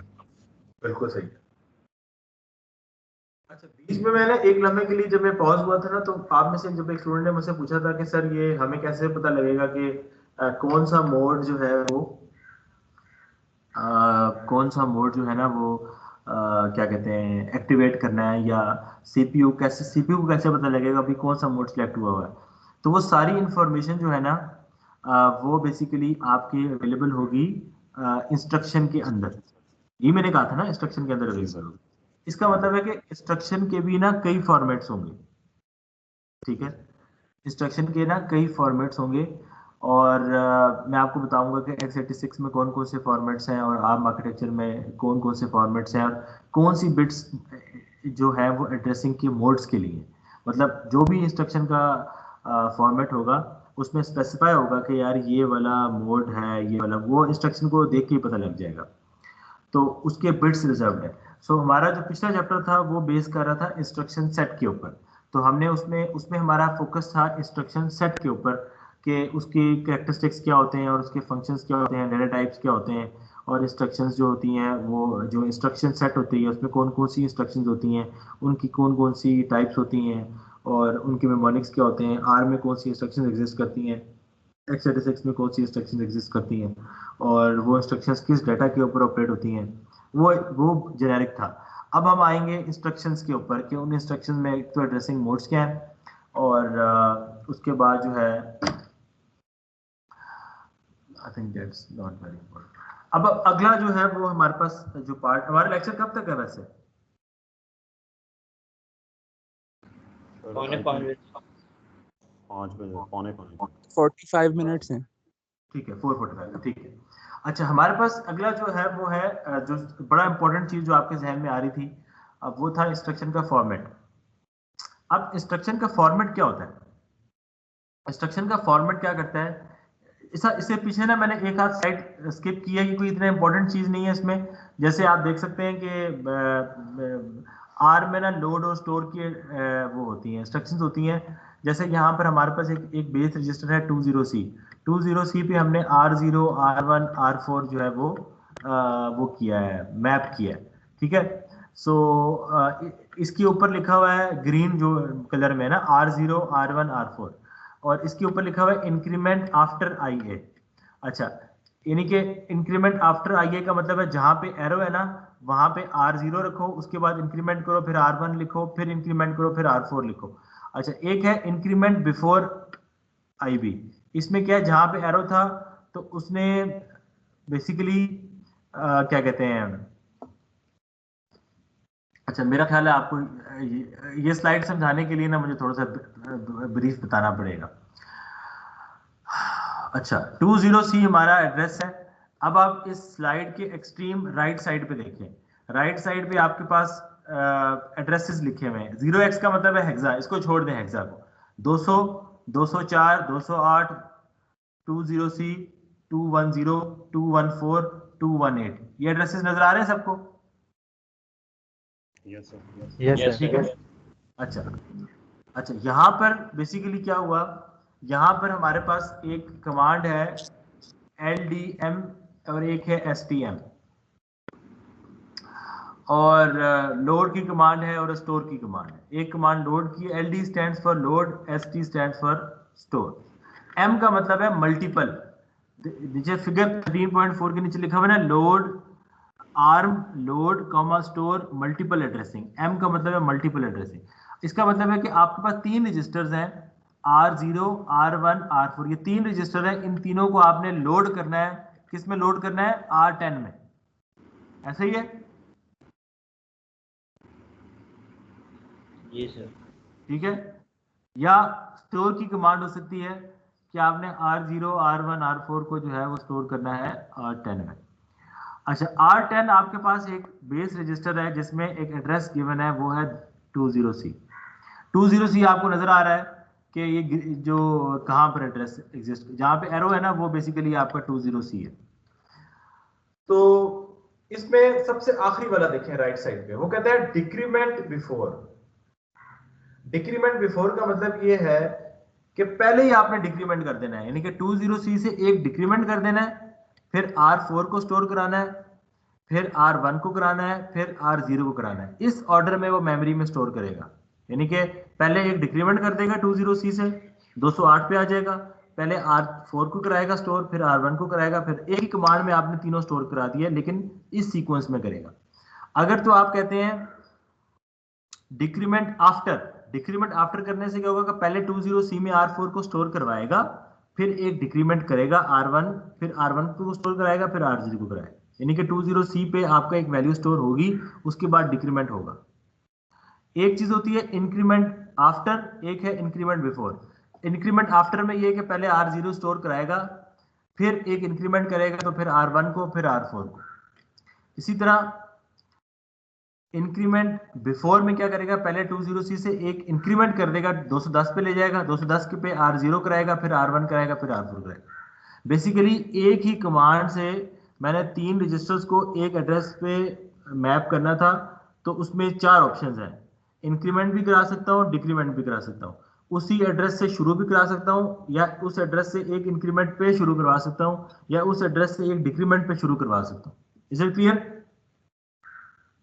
सर एक क्वेश्चन है।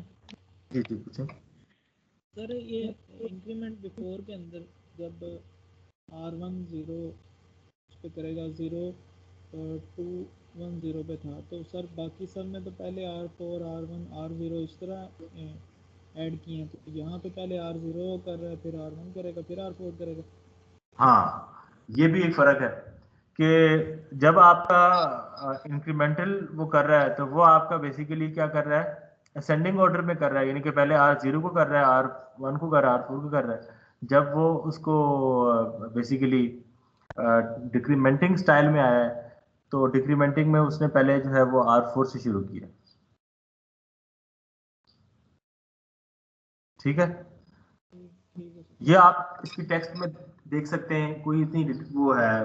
बेसिकली ये आपको फीचर्स बताने की कोशिश की है कि आर में ये वाले फीचर्स भी अवेलेबल है, इस तरह आप इंक्रीमेंट डिक्रीमेंट कर सकते हैं। वो इसको एक दफा रीड कर लीजिएगा, अगर फिर भी कोई क्वेश्चन होंगे तो आई विल डेफिनेटली आंसर, कोई मसला नहीं। अच्छा, अब हम आता हूँ इंस्ट्रक्शन फॉर्मेट के ऊपर। इंस्ट्रक्शन फॉर्मेट क्या करता है, ये डिफाइन करता है the layout of the bits of an instruction in terms of its constituent fields. यानी कि आपकी जो इंस्ट्रक्शन होती है ना, जो आपका मैसेज होता है, इंस्ट्रक्शन होती है, उस इंस्ट्रक्शन के अंदर डिफरेंट फील्ड्स एग्जिस्ट करती हैं। जैसे मैं कहता हूँ कि इस इंस्ट्रक्शन के अंदर एक ऑप कोड की फील्ड है, एक एड्रेस की फील्ड है। जिस तरह मैंने आपको चैप्टर नंबर 3 में कहा था कि एक 16 बिट की इंस्ट्रक्शन है, और आपको मैंने कहा था कि पहले 4 बिट इसके ऑप कोड के हैं, अगले 12 बिट इसके एड्रेस के हैं। याद है मैंने आपको बताया था ये 1940 में।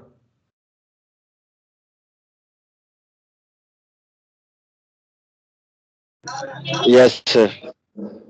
और साथ मैंने आपको ये भी बताया था कि जरूरी नहीं है कि हर इंस्ट्रक्शन का यही फॉर्मेट हो, एक इंस्ट्रक्शन के कई फॉर्मेट हो सकते हैं। ठीक है, और विद इन एन इंस्ट्रक्शन आपके डिफरेंट फील्ड्स डिफरेंट चीजों को रिप्रेजेंट करेंगे। अच्छा, आगे क्या कहता है इंस्ट्रक्शन के बारे में, कहता है it must include an opcode. Opcode तो होना ही होना चाहिए ना, कि ऑपरेशन क्या परफॉर्म करना है, एंड और इम्प्लिसिटली और explicitly indicate the addressing mode for each operand. यानी कि आपकी इंस्ट्रक्शन में या तो एक्सप्लिसिटली बताए कि भाई क्या मोड है, या अगर मोड का जिक्र नहीं है तो अंडरस्टूड बात होगी कि इसमें ये वाला मोड लग रहा है। वो कोई बाय डिफॉल्ट कोई ना कोई मोड जरूर एग्जिस्ट उसमें आर्किटेक्चर में डिफाइंड होगा। Is it clear?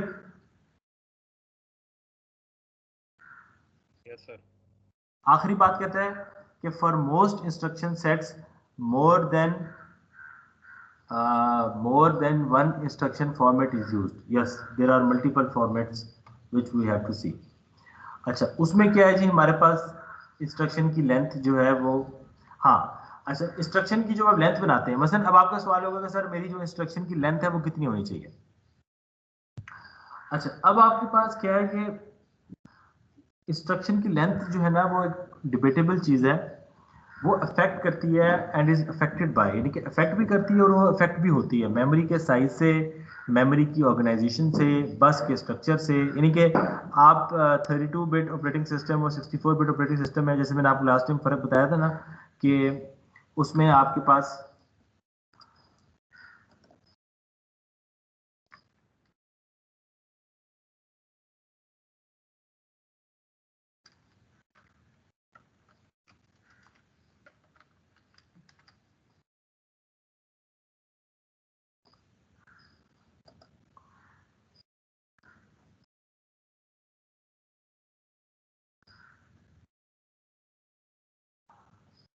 अब देखें, एक तो मैंने आपको ये बताया था कि 32 बिट ऑपरेटिंग सिस्टम में मैक्सिमम जो है ना, आप 4 GB से ज़्यादा जो एड्रेसेबल स्पेस ही नहीं है, यानी कि अगर आपकी रैम 4 GB तक की है तब तक 32 बिट ऑपरेटिंग सिस्टम उसको एक्सेस कर लेगा, क्योंकि 2⁻32 आप करेंगे ना तो उसमें 4 GB से ज़्यादा तो आगे एड्रेसेस ही नहीं बनते।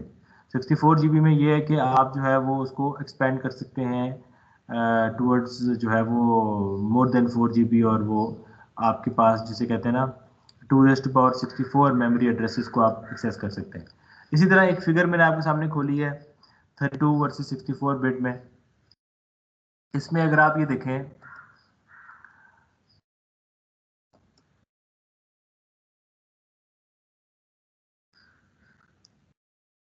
आपके पास ये जो रजिस्टर्स है ना, ये 64 बिट का रजिस्टर है, और आपके पास 32 बिट में जो रजिस्टर है वो आपके पास 32 बिट का रजिस्टर है।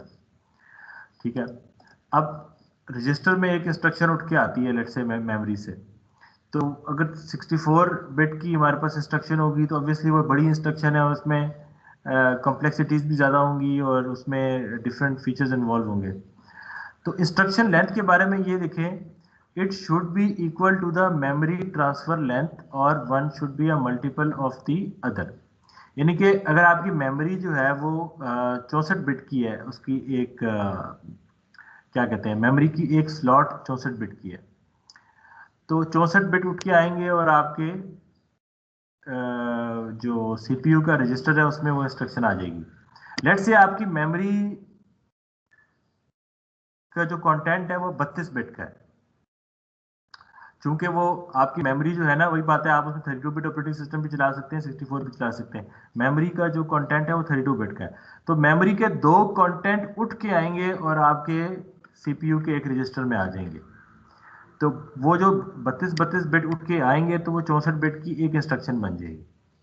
ठीक है, और वो जो इंस्ट्रक्शन होगी आपकी वो बेसिकली डिफाइन करेगी बहुत सी चीज़ें। ठीक है, नंबर ऑफ बिट्स जो आपके पास होते हैं ना किसी भी इंस्ट्रक्शन में, वो डिफाइन क्या क्या कर रहे होते हैं, वो डिफाइन कर रहे होते हैं number of addressing modes, number of operands, register versus memory, number of register sets, addressing range, addressing granularity. अच्छा खैर, कहानियां थी कहानियां। अच्छा जी, अब हमारे पास एक आया है इंस्ट्रक्शन का फॉर्मेट PDP-8। ये बहुत हो चुका है, इस टाइम एग्जिस्ट ही नहीं करता अभी ये PDP-8। पहले PDP-8 आया था, फिर PDP-10 आया था। PDP-10 भी गिवन है, हाँ PDP-10 भी। अच्छा, PDP-8 में क्या था? एक्सक्यूज मी सर, जी जी, पीछे एक स्लाइड है एलोकेशन ऑफ बिट्स, उसमें क्या है सर?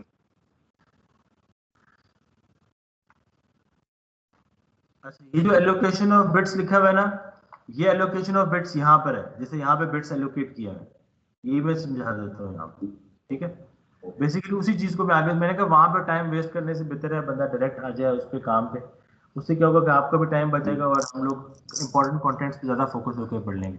जैसे यहाँ पे आप देखें, हमारे पास 12 बिट्स की इंस्ट्रक्शन है, 0 से शुरू हो रही है और 11 पे खत्म हो रही है, ऐसे ही है ना? जी सर।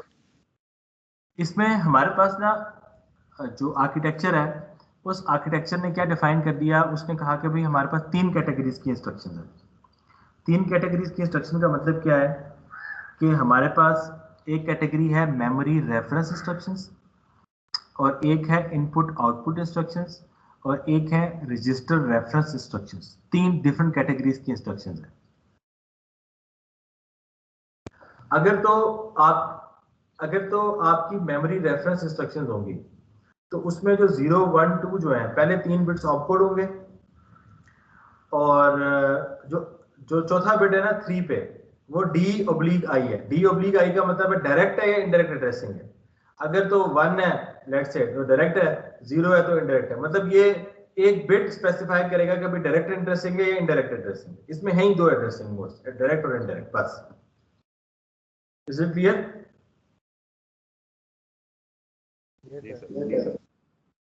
फोर्थ का मतलब है 5th बिट, क्योंकि 0 से शुरू हो रहा है ना, तो 4 का मतलब है 5th बिट। वहां पे Z/C है। Z/C का मतलब है कि पेज 0 है या करंट पेज है, यानी कि आपके पास मेमोरी रेफरेंस इंस्ट्रक्शन में दो तरह के पेजेस हैं, एक पेज 0 है और एक करंट पेज है, यानी कि आप पेज 0 को रेफर कर रहे हैं या करंट पेज को रेफर कर रहे हैं। और 5 से लेकर 11 तक डिस्प्लेसमेंट है। डिस्प्लेसमेंट होती है जो ए आपके पास है ना, कैपिटल ए, वो डिस्प्लेसमेंट ये है आपकी ए। ये तो एक फॉर्मेट हो गया। इसके अलावा एक और फॉर्मेट एग्जिस्ट करता था। अगर आपकी आईओ इंस्ट्रक्शंस है इनपुट आउटपुट की, उसमें क्या है कि पहले 3 बिट्स जो है ना वो है 110, यानी कि जो अगर शुरू में 110 आ गया ना तो आपका सीपीयू समझ जाएगा कि ये इनपुट आउटपुट इंस्ट्रक्शंस की बात हो रही है। क्लियर? जी सर, जी सर। और इनपुट आउटपुट इंस्ट्रक्शंस में बड़ा इंपॉर्टेंट होता है कि आपने डिवाइस का एड्रेस देना होता है कि कीबोर्ड से बात हो रही है या माउस से हो रही है या मॉनिटर से हो रही है, एलसीडी स्क्रीन है, तो डिवाइस की बिट्स हैं वो 3 से लेकर 8 तक हैं, और इसमें ऑपकोड आखिर में है 9, 10, 11 बिट्स इसके ऑपकोड के बिट्स हैं। इसी तरह रजिस्टर रेफरेंस इंस्ट्रक्शंस में जो एलोकेशन ऑफ बिट्स है वो कुछ इस तरह की एलोकेशन है कि अगर आपका उसमें रजिस्टर रेफरेंस की इंस्ट्रक्शन में, यानी कि जहां पर आप रजिस्टर को रेफर कर रहे हैं, उसमें 3 ग्रुप्स हैं, ग्रुप 1 है, ग्रुप 2 है, ग्रुप 3 है, और उसके अंदर आपका 1110 होगा तो ये होगा ग्रुप 1, और अगर ये 1111 है तो ये ग्रुप 2 और ग्रुप 3 में से कोई एक हो सकता है। और उसके बाद CLA, CLL, CMA, CML, RAR, RAL, BSW, IAC, ये चीजें हर बिट किसी ना किसी चीज को डिफाइन कर रहा है। बस CLA डिफाइन कर रहा है क्लियर एक्यूमुलेटर को। तो अगर लेट से मिसाल देता हूं कि ये CLA अगर 1 है, CLA बिट पे अगर आपने 1 दे दी, जी बोले सर ये जो रजिस्टर रेफरेंस इंस्ट्रक्शन में ग्रुप 2 और ग्रुप 3 की सेम बिट्स आ रही हैं 1111, ये सेम है तो वो कैसे इसको डिनोट करेगा कि मैं ग्रुप 1 में जाऊंगा या ग्रुप 3 में? इसकी 11th सबसे आखिरी बिट देखो, इसकी सबसे आखिरी बिट अगर 0 होगी तो ये ग्रुप 2 है, अगर आखिरी बिट इसकी 1 होगी तो ये ग्रुप 3 है। ओके सर, ठीक है। अच्छा, रजिस्टर रेफरेंस इंस्ट्रक्शन में अगर आप लेट से ग्रुप 1 यूज कर रहे हैं और ग्रुप 1 में आपका जो 4th बिट है, यानी कि 5th बिट है जो कि 4 लिखा हुआ है यहाँ पे, वो CLA है। CLA क्या है? What is CLA? तो बता सकते हैं मुझे CLA क्या है? लेजेंड में जरा पढ़े। Sir clear accumulator. एक्यूमुलेटर का पता है ना आपको क्या होता है?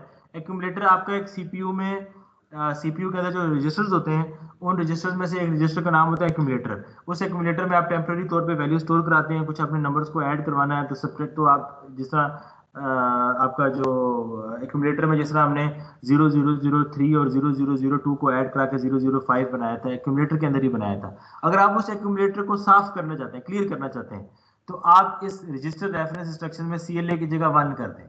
जैसे ही CLA में 1 करेंगे तो आपका ये एक्यूमुलेटर क्लियर हो जाएगा। बात समझाई मेरी? नो सर, काइंडली ये रिपीट कीजिएगा। सर अच्छा, बेसिकली मैं ये कहना चाह रहा हूँ कि आपके पास ना जो PDP-8 जो आर्किटेक्चर था, वैसे तो ये बहुत ऑब्सोलीट हो चुका है, आप इसकी कोई ज़रूरत नहीं है, लेकिन मैं जस्ट आपको वो चूंकि एक ऑब्सोलीट था तो आपको बताना ज़रूरी है। उसमें बता रहा हूँ कि उन्होंने ना इसमें 3 कैटेगरीज बनाई।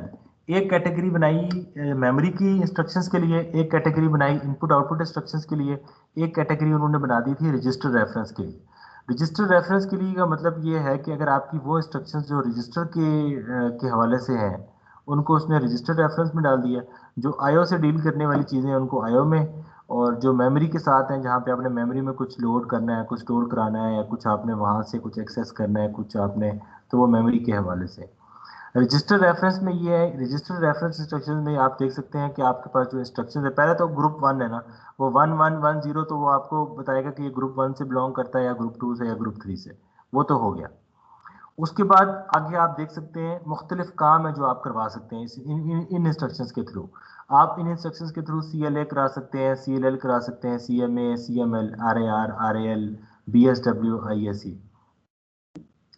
मसलन इसमें जो IAC है वो है इंक्रीमेंट एक्यूमुलेटर। अगर आपने एक्यूमुलेटर को इंक्रीमेंट करना हो, ठीक है, अगर आपने एक्यूमुलेटर में से एक्यूमुलेटर में पड़ा हुआ है 9, मिसाल के तौर पर 9 पड़ा हुआ है, अगर आपने 9 से उसको इंक्रीमेंट करा के 10 कराना है, इंक्रीमेंट कराना है, तो आप क्या करेंगे 1 1 1 0, CLA को 0 कर दें, CLL को 0 कर दें, CMA को 0 कर दें, CML को 0 कर दें, RAR को 0 कर दें, RAL को 0 कर दें, BSW को 0 कर दें, सिर्फ IAC को 1 कर दें, आपका एक्यूमुलेटर जो है वो 9 से 10 हो जाएगा। सही? Agree disagree?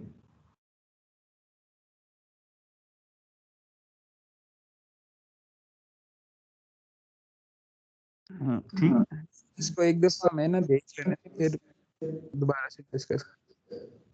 अच्छा चले, इसमें आपको अच्छा मेरी बात सुनो, ये जो लिखा हुआ है ना CLA CLL CMA, ये सारे कहानियां लिखी हुई, इस कहानियों को नीचे लेजेंड में एक्सप्लेन किया है, ये मुझे भी नहीं याद कि इसका क्या मतलब है, जब तक मैं नीचे लेजेंड नहीं देखूंगा ना तो मुझे भी वो समझ नहीं आएगी।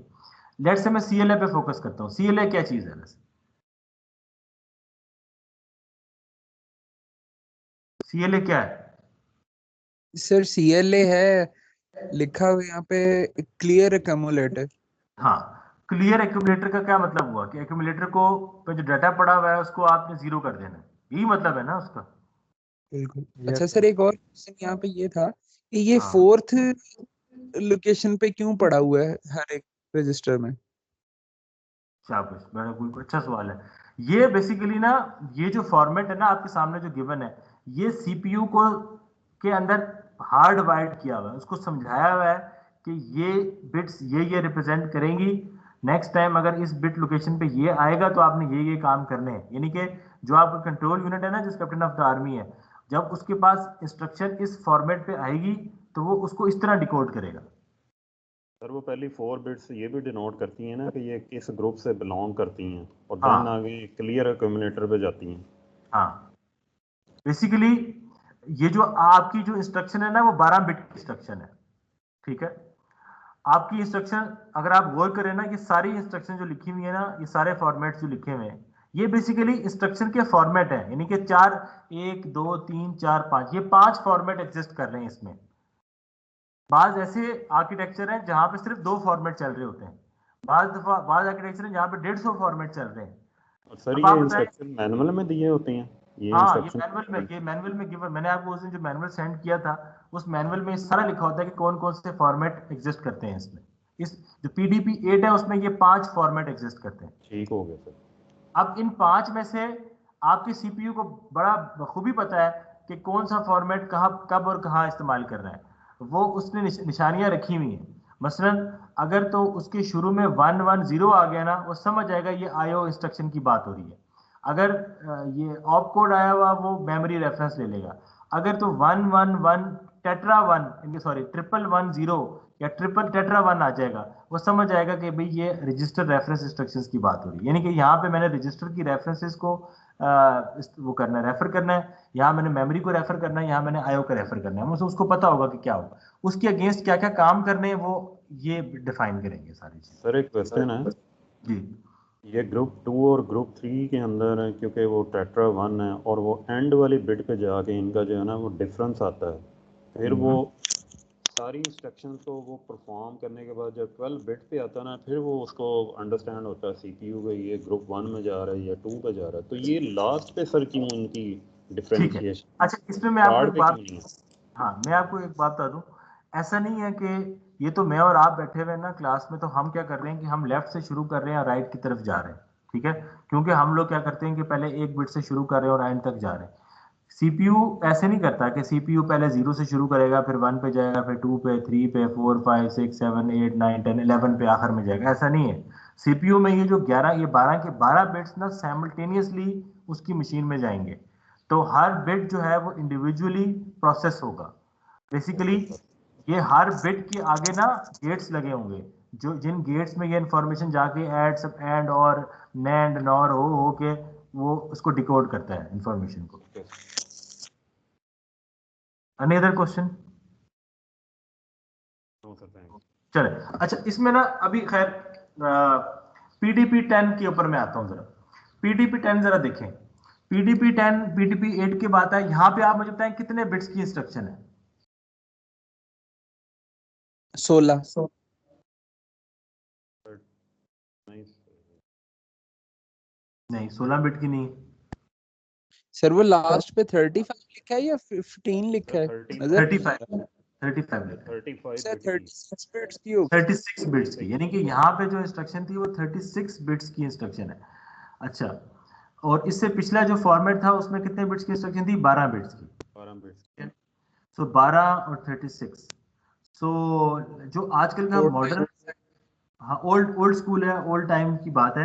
आजकल जो मॉडर्न हमारे आर्किटेक्चर है वहाँ पे तो हम 16, 32, 64, 128, यानी कि हम यहाँ पर अब हम बाइट्स की फॉर्म में आ गए ना, उसमें एक्सेस करना भी आसान है, और बाइट्स से क्या होता है कि हमारे पास एरर्स भी उस तरह रिमूव हो जाते हैं। तो खैर पुराने ओल्ड स्कूल चल रहे हैं। इसमें पहले 8 बिट्स 9 बिट्स जो थे वो ऑपकोड के थे, फिर रजिस्टर के बिट्स थे, फिर आई बिट था, फिर इंडेक्स रजिस्टर का बिट था, फिर मेमोरी एड्रेस के बिट्स, मतलब ये पुराना माजी में फॉर्मेट रहा है। अच्छा, एक ये फिक्स है इसमें 36 बिट्स, इसमें 12 बिट्स फिक्स है, ऐसे ही है ना? सर ये आई बिट क्या है उसमें? अच्छा, आई का मतलब है डायरेक्ट एड्रेसिंग हो रही है, इनडायरेक्ट एड्रेसिंग हो रही है, उसके लिए एक बिट रखा हुआ है। ठीक है। अच्छा, पीडीपी 10 में 36 बिट्स है। पीडीपी 11 में इसके बाद एक नया फॉर्मेट आया, उसमें वेरिएबल बिट्स हैं, मतलब 1 से लेकर 13 तक आपके पास मुख्तलिफ वैरायटियां एग्जिस्ट कर सकती हैं। नंबर 1 पे जरा देखें, नंबर 1 पे 4 बिट्स ऑपकोड के हैं, 6 बिट्स सोर्स के हैं, अगले 6 बिट्स डेस्टिनेशन एड्रेस के हैं। दूसरा फॉर्मेट है जिसमें 7 बिट्स ऑपकोड है और 3 बिट्स का रजिस्टर एड्रेस है, 6 बिट्स का सोर्स है। इस तरह आखिरी वाला देखें नंबर 13 पे 4 बिट्स ऑपकोड के लिए, 6 बिट्स सोर्स हैं, 6 बिट्स डेस्टिनेशन है, 16 बिट मेमोरी एड्रेस 1 है, 16 बिट्स मेमोरी एड्रेस 2 है। यानी कि एक ही आर्किटेक्चर में इंस्ट्रक्शन के जो कॉन्स्टिट्यूएंट फील्ड्स हैं वो भी फर्क है, और विद इन इंस्ट्रक्शन जो 13 की 13 इंस्ट्रक्शंस है, उन 13 की 13 इंस्ट्रक्शंस के मुख्तलिफ जो है वो क्या है, एड्रेस फील्ड्स भी फर्क है, और उनके जो साइज ऑफ इंस्ट्रक्शन है वो भी फर्क है। Is it clear? Yes sir. ये बात समझाती सबको जो मैं समझाना चाह रहा हूँ? जी सर। सर लेट्स सपोज अगर सीपीयू आता है फर्स्ट इंस्ट्रक्शन पे, तो इसके 3 कॉन्स्टिट्यूट्स हैं, फील्ड्स हैं, हाँ तो उसमें से किसको वो चूज करेगा, किस बेस पे करेगा? ऑपकोड हाँ की बेस? हाँ, ये अच्छा सवाल है। बेसिकली अब ये आप कहने, आपका सवाल बेसिकली ये है कि सीपीयू को कैसे पता लगेगा कि ये जो 13 फॉर्मेट्स हैं इनमें से कौन सा फॉर्मेट मैंने चूज करना है, ऐसे ही है ना? ठीक है। अच्छा, इसमें आप देखें, इसमें आप ये देखें कि लेट्स से आप आ जाएं नंबर 13 पे आए। नंबर 13 में कितने बिट्स का इंस्ट्रक्शन है आपकी? 16 16 32 और 6 6 12 और 4 16, 16 इंटू 3 48 बिट्स की इंस्ट्रक्शन है। जी सर। ऐसे ही है। तो अगर 48 बिट्स की इंस्ट्रक्शन आपके सामने आती है तो सीपीयू अंडरस्टूड कर लेगा कि भाई ये नंबर 13 से बिलोंग करता है, इसमें आखिरी 16 बिट्स जो है वो मेमोरी एड्रेस 2 के हैं, उससे पिछले वाले मेमोरी एड्रेस 1 के हैं, और फिर 4 + 6 के कॉम्बिनेशन है। सही है? जी सर। ठीक है। इसी तरह ये सारे के सारे फॉर्मेट्स सीपीयू को समझाए हुए हैं, उसके अंदर हार्डवायर्ड में इनबिल्ट किए हुए हैं। वो सीपीयू के अंदर एक पूरा मैकेनिज्म बना हुआ है जो कि ये सारे के सारे फॉर्मेट्स जो है वो उसको इंटरप्रेट करता है, उसको डिकोड करता है। इसलिए मैंने कहा ना कि जो आर्किटेक्चर में अगर मैं कह सकता हूँ कि एक आर्किटेक्चर जो है वो इंस्ट्रक्शन 1 बाइट की भी ले सकता है और लेट्स से 20 बाइट की इंस्ट्रक्शन भी ले सकता है। इसका मतलब है 1 बाइट से लेकर 20 बाइट तक की सारी जो वेरिएबल उसका जो इंस्ट्रक्शन का स्ट्रक्चर है वो सब आपका प्रोसेसर समझ सकता है, उसको इंटरप्रेट कर सकता है, उसको डिकोड कर सकता है। इसका मतलब है आपका आर्किटेक्चर उतना ही कॉम्प्लिकेटेड है। सही है? Is it clear? जी सर। अच्छा, अभी हमें समझने की कोई जरूरत नहीं, जो पिछला पढ़ा है ना वो समझने की एक किस्म का वो है, एक जस्ट टू शो यू कि वो है क्या। अभी वो करता कैसे है, काम कैसे करेगा, उस पर अभी हमारी बात नहीं हुई, क्योंकि अभी वो हमारा आने वाले चैप्टर्स का काम है, अभी हम उस पर नहीं आते। अभी मैं आता हूँ x86 के इंस्ट्रक्शन फॉर्मेट पे, जो कि आपके लिए ज्यादा की क्यूरियोसिटी ज्यादा होगी। पिछला वाला जो आर्किटेक्चर था ना, पीडीपी और पीडीपी 8, पीडीपी 10, पीडीपी 11, वो बहुत शुरू 1960-70 की बात है, वो बहुत ऑब्सोलीट है, वो उसकी अभी जरूरत ही नहीं है। अच्छा, यहाँ पर आप बड़ा बड़ा जबरदस्त इसमें जो सेंटर में है ना उस पर जरा गौर कीजिएगा। x86 में जो इंस्ट्रक्शन का फॉर्मेट होता है ना, यानी कि जो हमारा मशीन्स है, हमारी लैपटॉप्स हैं और जो हमारे ये जो डेस्कटॉप कंप्यूटर्स हैं, इनमें जो इंस्ट्रक्शन होती है उसका एक पहला हिस्सा है इंस्ट्रक्शन का प्रीफिक्स, उसके बाद है ऑपकोड, उसके बाद है MOD मोड R/M, उसके बाद है SIB। इसमें S का मतलब है स्केल्ड, I का मतलब है इंडेक्स, B का मतलब है बेस रजिस्टर, SIB वो जो हमने पीछे पढ़ा नहीं था अभी इंडेक्सिंग में पढ़ा था SIB। और D है डिस्प्लेसमेंट और I है इमीडिएट। इमीडिएट का मतलब है कि आपका ऑपरेंड भी यही होगा, इमीडिएट। अच्छा, कितनी चीजें इसमें बताएं आप, मेरे सामने रीड करें कौन कौन सी चीजें। सर इंस्ट्रक्शन, प्रीफिक्सेस, आगे सेगमेंट, ऑपकोड, मोड और ऑब्लिक M है, हाँ, SIB है, डिस्प्लेसमेंट है, इमीडिएट है, इमीडिएट। ठीक है, ऑपरेंड है। ये कितने हो गए? 1 2 3 4 5 6 फील्ड्स हो गए, ऐसे ही है? जी सर। जी सर। ठीक है, इसमें जो इंस्ट्रक्शन प्रीफिक्स है इसको अगर आप जूम करें ना, इंस्ट्रक्शन प्रीफिक्स के अंदर भी 4 चीजें। इंस्ट्रक्शन प्रीफिक्स के अंदर क्या चीजें हैं? इंस्ट्रक्शन प्रीफिक्स है, सेगमेंट ओवरराइड है, ऑपरेंड साइज ओवरराइड है, एड्रेस साइज ओवरराइड, यानी कि 3 इसमें ओवरराइड्स हैं, एक इंस्ट्रक्शन प्रीफिक्स है। यानी कि इंस्ट्रक्शन प्रीफिक्स के अंदर भी 4 मजीद खाने बनते हैं, वो ये हैं। इस तरह मोड R/M के को जूम करें तो उसके अंदर क्या बनता है? Mode register slash opcode R/M, इसके भी आपके पास जो है वो मुख्तलिफ बिट्स हैं। SIB को जूम करें, उसमें बनता है scale index base, scale index base. अच्छा, अब आपका पहला सवाल होगा कि सर ये जो आपका ARM की इंस्ट्रक्शन है, इसमें ये जो इंस्ट्रक्शन प्रीफिक्स है, ये जो इंस्ट्रक्शन प्रीफिक्स है ये कितने बाइट्स का है? तो इसका क्या जवाब है? Sir 4 bytes. सर 4 बाइट का। लेकिन ये पढ़े जरा ऊपर क्या लिखा हुआ है। सर 0 1 2 3 और 4 बाइट्स। इसका मतलब है मिनिमम ये 0 का हो सकता है, यानी कि ऐसा भी हो सकता है कि इंस्ट्रक्शन प्रीफिक्स एग्जिस्ट ही ना करता हो, ये, और मैक्सिमम कितने बाइट्स का हो सकता है? 4 बाइट्स का। 4 बाइट्स में अगर लेट्स से अगर ये 4 बाइट का होता है तो 4 बाइट में 1 बाइट किसका होगा? 1 बाइट होगा इंस्ट्रक्शन प्रीफिक्स का, 1 बाइट होगा सेगमेंट ओवरराइड का, 1 बाइट होगा ऑपरेंड साइज ओवरराइड का, 1 बाइट होगा एड्रेस साइज ओवरराइड का। अच्छा, 4 बाइट्स इसका मैक्सिमम है और मिनिमम ये है कि इसमें ये इंस्ट्रक्शन प्रीफिक्स होगा ही नहीं। ठीक है, ऐसे ही है? जी। अच्छा, आपको पता है एक बाइट जो होता है वो कितने बिट्स का होता है? एक बाइट होता है वो 8 बिट्स का। सो अगर सिर्फ जो x86 का जो आपका इंस्ट्रक्शन फॉर्मेट है ना, उसका जो इसका प्रीफिक्स है, यानी कि प्रीफिक्स होता है किसी भी चीज का, जैसे होता है ना आपका नाम का प्रीफिक्स क्या है? मिस्टर है, डॉक्टर है, मिस है, मिस्टर्स है। अभी इंस्ट्रक्शन नहीं शुरू हुई, उसका सिर्फ प्रीफिक्स ही 4 बाइट। 4 बाइट का मतलब है 32 बिट्स का तो सिर्फ प्रीफिक्स होगा इंस्ट्रक्शन का, कि इंस्ट्रक्शन की के बारे में वो बता रहा होगा कि इंस्ट्रक्शन ये बेसिकली है क्या, उसका स्याको सबाक, बेसिकली उसका इनिशियल जो है वो 4 बाइट। ऑपकोड कितने बाइट्स का हो सकता है? सर ऑपकोड 1 2 मैक्सिमम 1 1 का भी हो सकता है, 2 का भी हो सकता है और 3 का भी 3। और मॉड R/M कितने बाइट का होगा? 0 या 1 का। हाँ, या 0 बाइट का होगा या कितने बाइट का होगा? 1 बाइट का होगा। 1 बाइट में कितने बिट्स होते हैं? Sir 8 bit. इसको जरा जूम करके से देखें, 0 से 8 बिट, 0 से 7 तक बनाए।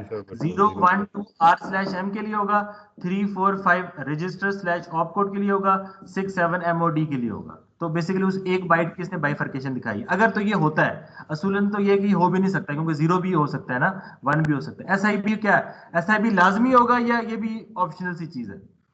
ऑप्शनल है या 1 बाइट, या नहीं होगा या होगा, या नहीं होगा या होगा, या नहीं होगा तो 0 है, होगा तो 1 बाइट का होगा। उस 1 बाइट में 0 1 2 बेस के लिए, 3 4 5 किसके लिए? इंडेक्स के लिए, और स्केल किसके लिए? 6 7 के लिए। 6 7th बिट जो है वो स्केल के लिए बिट है। आगे डिस्प्लेसमेंट कितने बाइट्स की हो सकती है मैक्सिमम? सर 0 की भी हो सकती है और 4 की भी हो सकती है मैक्सिमम। और इमीडिएट? इमीडिएट 0 मिनिमम और 4 जो है वो मैक्सिमम, 4 बाइट्स। इसका मतलब क्या हुआ? अब आप देखें x86 कितना कॉम्प्लिकेटेड आपके पास आर्किटेक्चर है, इतना कॉम्प्लिकेटेड है कि हम जरा मिनिमम पे लगाते हैं। कोई एक ऐसी इंस्ट्रक्शन आ जाती है जिसका इंस्ट्रक्शन प्रीफिक्स ही नहीं है, उसका ऑप कोड सिर्फ 1 बाइट का है, मॉड r/m भी नहीं है, SIB भी नहीं है, डिस्प्लेसमेंट भी नहीं है, इमीडिएट भी नहीं है। तो जो मिनिमम इंस्ट्रक्शन है आपकी x86 की मिनिमम इंस्ट्रक्शन वो कितने बाइट की हो सकती है? 1 बाइट की सर, 1 बाइट। ऑप कोड आपने 1 बाइट यूज किया बस, यानी कि वो ऑप कोड ये कहेगा कि भाई आप एक्यूमुलेटर को एक इंक्रीमेंट कर दो या आप प्रोग्राम काउंटर को एक इंक्रीमेंट कर दो। कोई ऐसी इंस्ट्रक्शन हो सकती है जिसके लिए किसी चीज की जरूरत नहीं है। मिनिमम इंस्ट्रक्शन जो x86 की है वो 1 बाइट की हो सकती है। मैक्सिमम इंस्ट्रक्शन आपकी x86 से कितनी बाइट की होगी? 4 + 3 7, 7 + 1 8, 8 + 1 9, 9 + 4 13, 13 + 4 17। मैक्सिमम इंस्ट्रक्शन कितने बाइट्स की हो सकती है आपकी? 17 बाइट्स। 17 बाइट्स। इसको आप 8 से ज़रब दे दें, 10 × 8 10 × 8 80 और 4 7 × 8 56। ऐसे ही है, 17 × 8 करना है ना हमने। कितने बाइट्स बनेंगे? 136 बिट्स। 136 बिट्स की मैक्सिमम इंस्ट्रक्शन होगी और मिनिमम होगी 8 बिट्स की। ठीक है, is it clear? Yes sir. ये बात समझ आती है?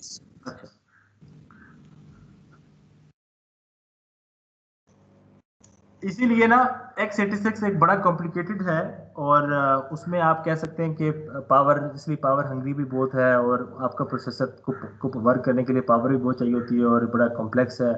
और क्योंकि आपके प्रोसेसर ने बेसिकली ये सारी फॉर्मेट्स और ये सारा जो फील्ड्स हैं इनको समझना है, इनको डिकोड करना है और उसके पीछे पूरा हार्डवेयर लगा हुआ है। ये नहीं है कि सॉफ्टवेयर में हो रहा होता है। इस हर एक जो यहाँ पे सेगमेंट बना हुआ है ना, इसके आगे पूरा का पूरा आगे हार्डवेयर है जो इनको डिकोड करता है।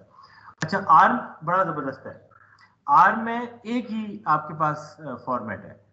बेसिकली आर्म में आपके पास 32 बिट्स की इंस्ट्रक्शंस हैं, 0 से शुरू होती हैं, 31 पे खत्म हो जाती हैं। मिनिमम कितने बिट्स हैं? मिनिमम, इसमें मिनिमम मैक्सिमम का चक्कर ही नहीं है। एक ही आपके पास वो है क्या कहते हैं फॉर्मेट है और वो कितने बिट्स की इंस्ट्रक्शन है इसमें? 32।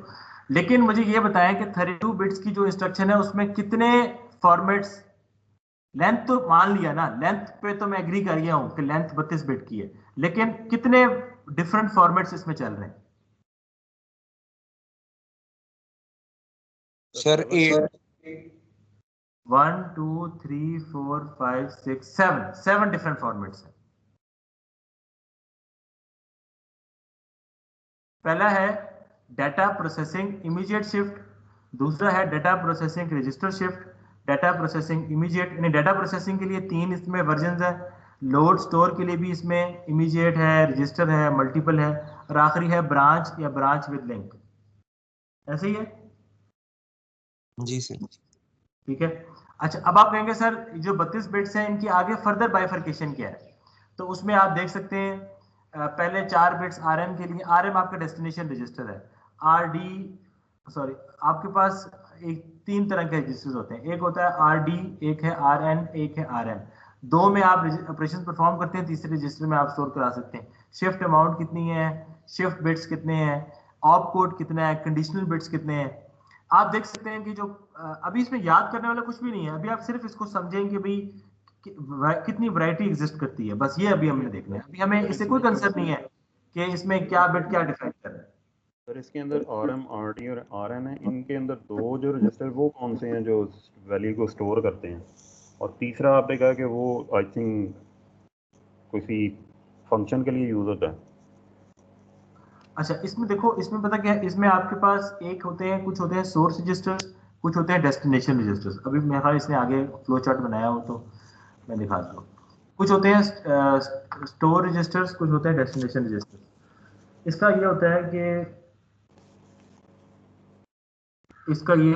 कि बेसिकली आपने ना बाज़ दफ़ा 2 रजिस्टर्स में डाटा लेके ना उनको आपस में आपने ऐड करवाना है। तो अब जैसे आपके पास एक इनपुट आई है ए, एक इनपुट आई है बी, दोनों को आपने ऐड करना है। तो उन्होंने कुछ फिक्स रजिस्टर्स के नाम दे दिए कि भाई इन 2 रजिस्टर्स में इनपुट्स आएंगी, इनको आपने ऐड करके जो स्टोर कराना है ना उसके लिए आप ये वाला रजिस्टर यूज कर लें।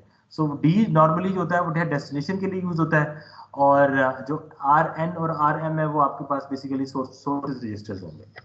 ठीक है। अच्छा, अच्छा, इसमें क्या है, ये ना बिट्स की बाइफरकेशन है। अभी हम इंशाल्लाह आगे आने वाले चैप्टर्स में ना इनको वो करेंगे, डिकोड करेंगे कि कैसे इसको बनाया हुआ है, इनमें से कंडीशनल बिट्स क्या करते हैं, आर डी क्या करता है, आर एन क्या करता है, इसका फ्लो चार्ट कैसे काम, ये रोटेट क्या है, इमीडिएट क्या है, ये सारा कुछ। वैसे ये भी एक बहुत बड़ी कहानी है। इसमें ना आप नंबर 3 और नंबर 4 पे देखें। नंबर 3 नंबर 4 पे एक इमीडिएट एक रोटेट है, इससे नीचे सिर्फ इसने इमीडिएट लिखा है। इसमें होता है कि जो इमीडिएट पे आप वैल्यू देते हैं ना, इसको आप रोटेट करवा सकते हैं, रजिस्टर में घुमा सकते हैं। रजिस्टर में घुमाने से ना आप इसकी वैल्यू को इंक्रीज डिक्रीज कर सकते हैं। ये भी एक इंजीनियर्स ने बड़ा एक साइंस ला के ना ये रोटेट के बिट्स इसमें ऐड करवाए। खैर, इसकी पूरी एक तफसीलात हैं। अब इसमें जो समझने वाली बात क्या है कि बेसिकली ये 32 बिट का फिक्स आपके पास नंबर है, और इसमें 7, इसमें 7 डिफरेंट वैरायटियां एग्जिस्ट करती हैं। साइंटिस्ट ने देखा कि बाज दफा आर्म में ना आपने कुछ छोटे मोटे ऑपरेशन परफॉर्म करने होते हैं, जैसे आपने एक्यूमुलेटर को इंक्रीमेंट करवाना है, आपने एक्यूमुलेटर को क्लियर करवा देना है, तो उसके लिए आपको ये 32 बिट्स ज़ाया करने की जरूरत नहीं है। तो उन्होंने इन 32 बिट्स को ना रिड्यूस करके 16 बिट्स में कन्वर्ट किया है, और उसका नाम दे दिया thumb instruction, THUMB, thumb instruction. Thumb instruction क्या करती है, इन 16 बिट्स को कम करके उसने 32 बिट्स को कम करके 16 बिट की इंस्ट्रक्शन बना दी है। तो जो आपका मॉडर्न आर्म के आर्किटेक्चर्स हैं उनमें 16 बिट की इंस्ट्रक्शंस भी होती हैं और 32 बिट्स की इंस्ट्रक्शंस भी होती हैं। अब पता कैसे चलता है सीपीयू को, जब सीपीयू को जब कोड लिखा होता है ना, कोड लिखने के दौरान एक कमांड आ जाती है कि भाई अब 16 बिट की इंस्ट्रक्शन शुरू हो गई है, तो वो 16 बिट वाली इंस्ट्रक्शन प्रोसेस करता है। फिर आ जाती है 32 बिट वाली, तो 32 बिट पे चला जाता है। तो 32 और 16 में ना वो मूव करता रहता है। और 16 बिट की इंस्ट्रक्शन नॉर्मली वो होती है जहां पे आपको वो छोटे छोटे ऑपरेशन परफॉर्म करने हैं, तो वहां पे आपको इतने बिट जाया करने की जरूरत नहीं है। जैसे आपके सामने ये लिखा हुआ है, यहाँ पे आप देखें इसका नाम लिखा हुआ है थंब इंस्ट्रक्शन सेट। सबसे नीचे देखें, नीचे आप देखेंगे 0 से शुरू हुआ हुआ है और 32 बिट्स पे चल रहा है, 31 पे जा रहा है। उनमें क्या क्या चीजें हैं, उनमें आपके पास एक कंडीशनल बिट्स हैं, 001 एक ऑपकोड है, 001 फिक्स है, और फिर एक ऑपकोड है। उसके बाद एस बिट्स हैं, फिर 2 रजिस्टर्स हैं, RN रजिस्टर है, RD रजिस्टर है, रोटेट है, इमीडिएट है, ठीक है। और उसके ऊपर उसने कमांड लिखी हुई है कि ऐड एस, आगे लिखा हुआ है R3,R3#19। अच्छा, सबसे ऊपर उसने लिखा हुआ है add, subtract, compare, move, immediate format की छोटी छोटी इंस्ट्रक्शन है। जैसे आपने R3 में अगर 19 एक ऐड करवाना है, तो उसने क्या किया कि कंडीशनल बिट्स जो COND के 4 बिट्स थे इसको रिमूव कर दिया कि यार ये कंडीशनल बिट्स की कोई जरूरत नहीं है, ये ऑलवेज कंडीशनल कोड है, इसको हटा दो। अच्छा, 001 को इसने ऊपर कॉपी कर लिया। ऑप कोड 4 बिट्स का था, इसको रिड्यूस करके इसने 2 बिट का कर दिया। साइन बिट को खत्म कर दिया। RN को मर्ज करके इसने एक रजिस्टर बना दिया, RD/RN, वो था 4 बिट्स का, उसको कम करके 3 बिट्स का कर दिया। रोटेट का फीचर रिमूव कर दिया, और इमीडिएट बिट्स को उसने ऊपर मैप कर दिया। तो बेसिकली उसने ना बचत की है, रोटेट को निकाल दिया, RN को मर्ज करके 1 बिट कम कर दिया, एस बिट को वैसे ही निकाल दिया, ऑप कोड को 4 की जगह 2 बिट का कर दिया, और 001 को उसने ऊपर 001 लिख दिया, और कंडीशनल बिट्स भी हटा दिए। तो ये जो ऊपर वाली इंस्ट्रक्शन बनी है, ये थंब इंस्ट्रक्शन बनी है। थंब इंस्ट्रक्शन बेसिकली आपकी कॉस्ट सेव करती है, आपका कोड कंसाइज हो जाता है, आपका प्रोसेसर उसको डिकोड बड़ी आसानी से कर लेता है और उसको इंप्लीमेंट कर देता है। जो आपके कोड में छोटे छोटे काम होते हैं ना, मसलन आपने कोई नंबर ऐड करना है, कोई सब्ट्रैक्ट करना है, कोई छोटा मोटा लूप लगाना है, इंक्रीमेंट करना है, एक्यूमुलेटर को क्लियर करना है, कोई इस तरह की छोटी मोटी कमांडें होती हैं, वो आप थंब से भी कर सकते हैं। जहाँ पे आपने बड़े काम कराने हैं, 2 बड़े नंबर्स ऐड कराने हैं और बड़ी मेमोरी को एक्सेस करना है और इनपुट आउटपुट इंस्ट्रक्शंस को डील करना है, तो वहां पे आप 32 बिट की जो स्टैंडर्ड इंस्ट्रक्शन है ना आर्म की, उसको इस्तेमाल करते हैं।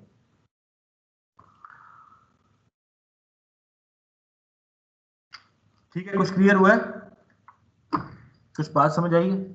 Yes sir.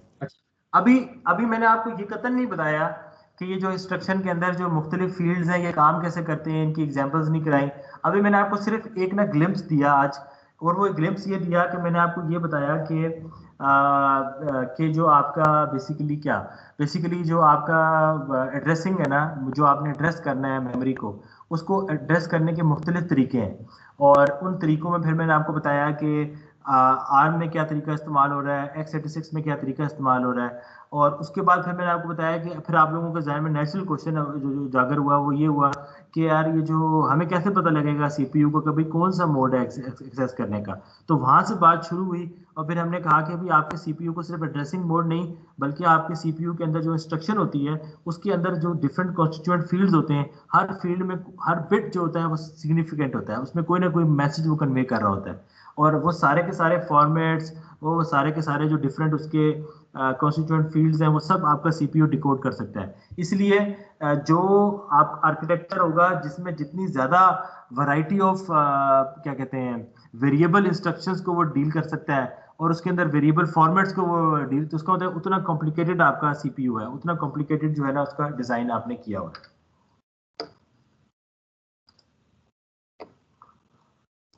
अच्छा, आज बेसिकली हमारा जो लेक्चर है वो यहाँ पर जो है वो खत्म होता है।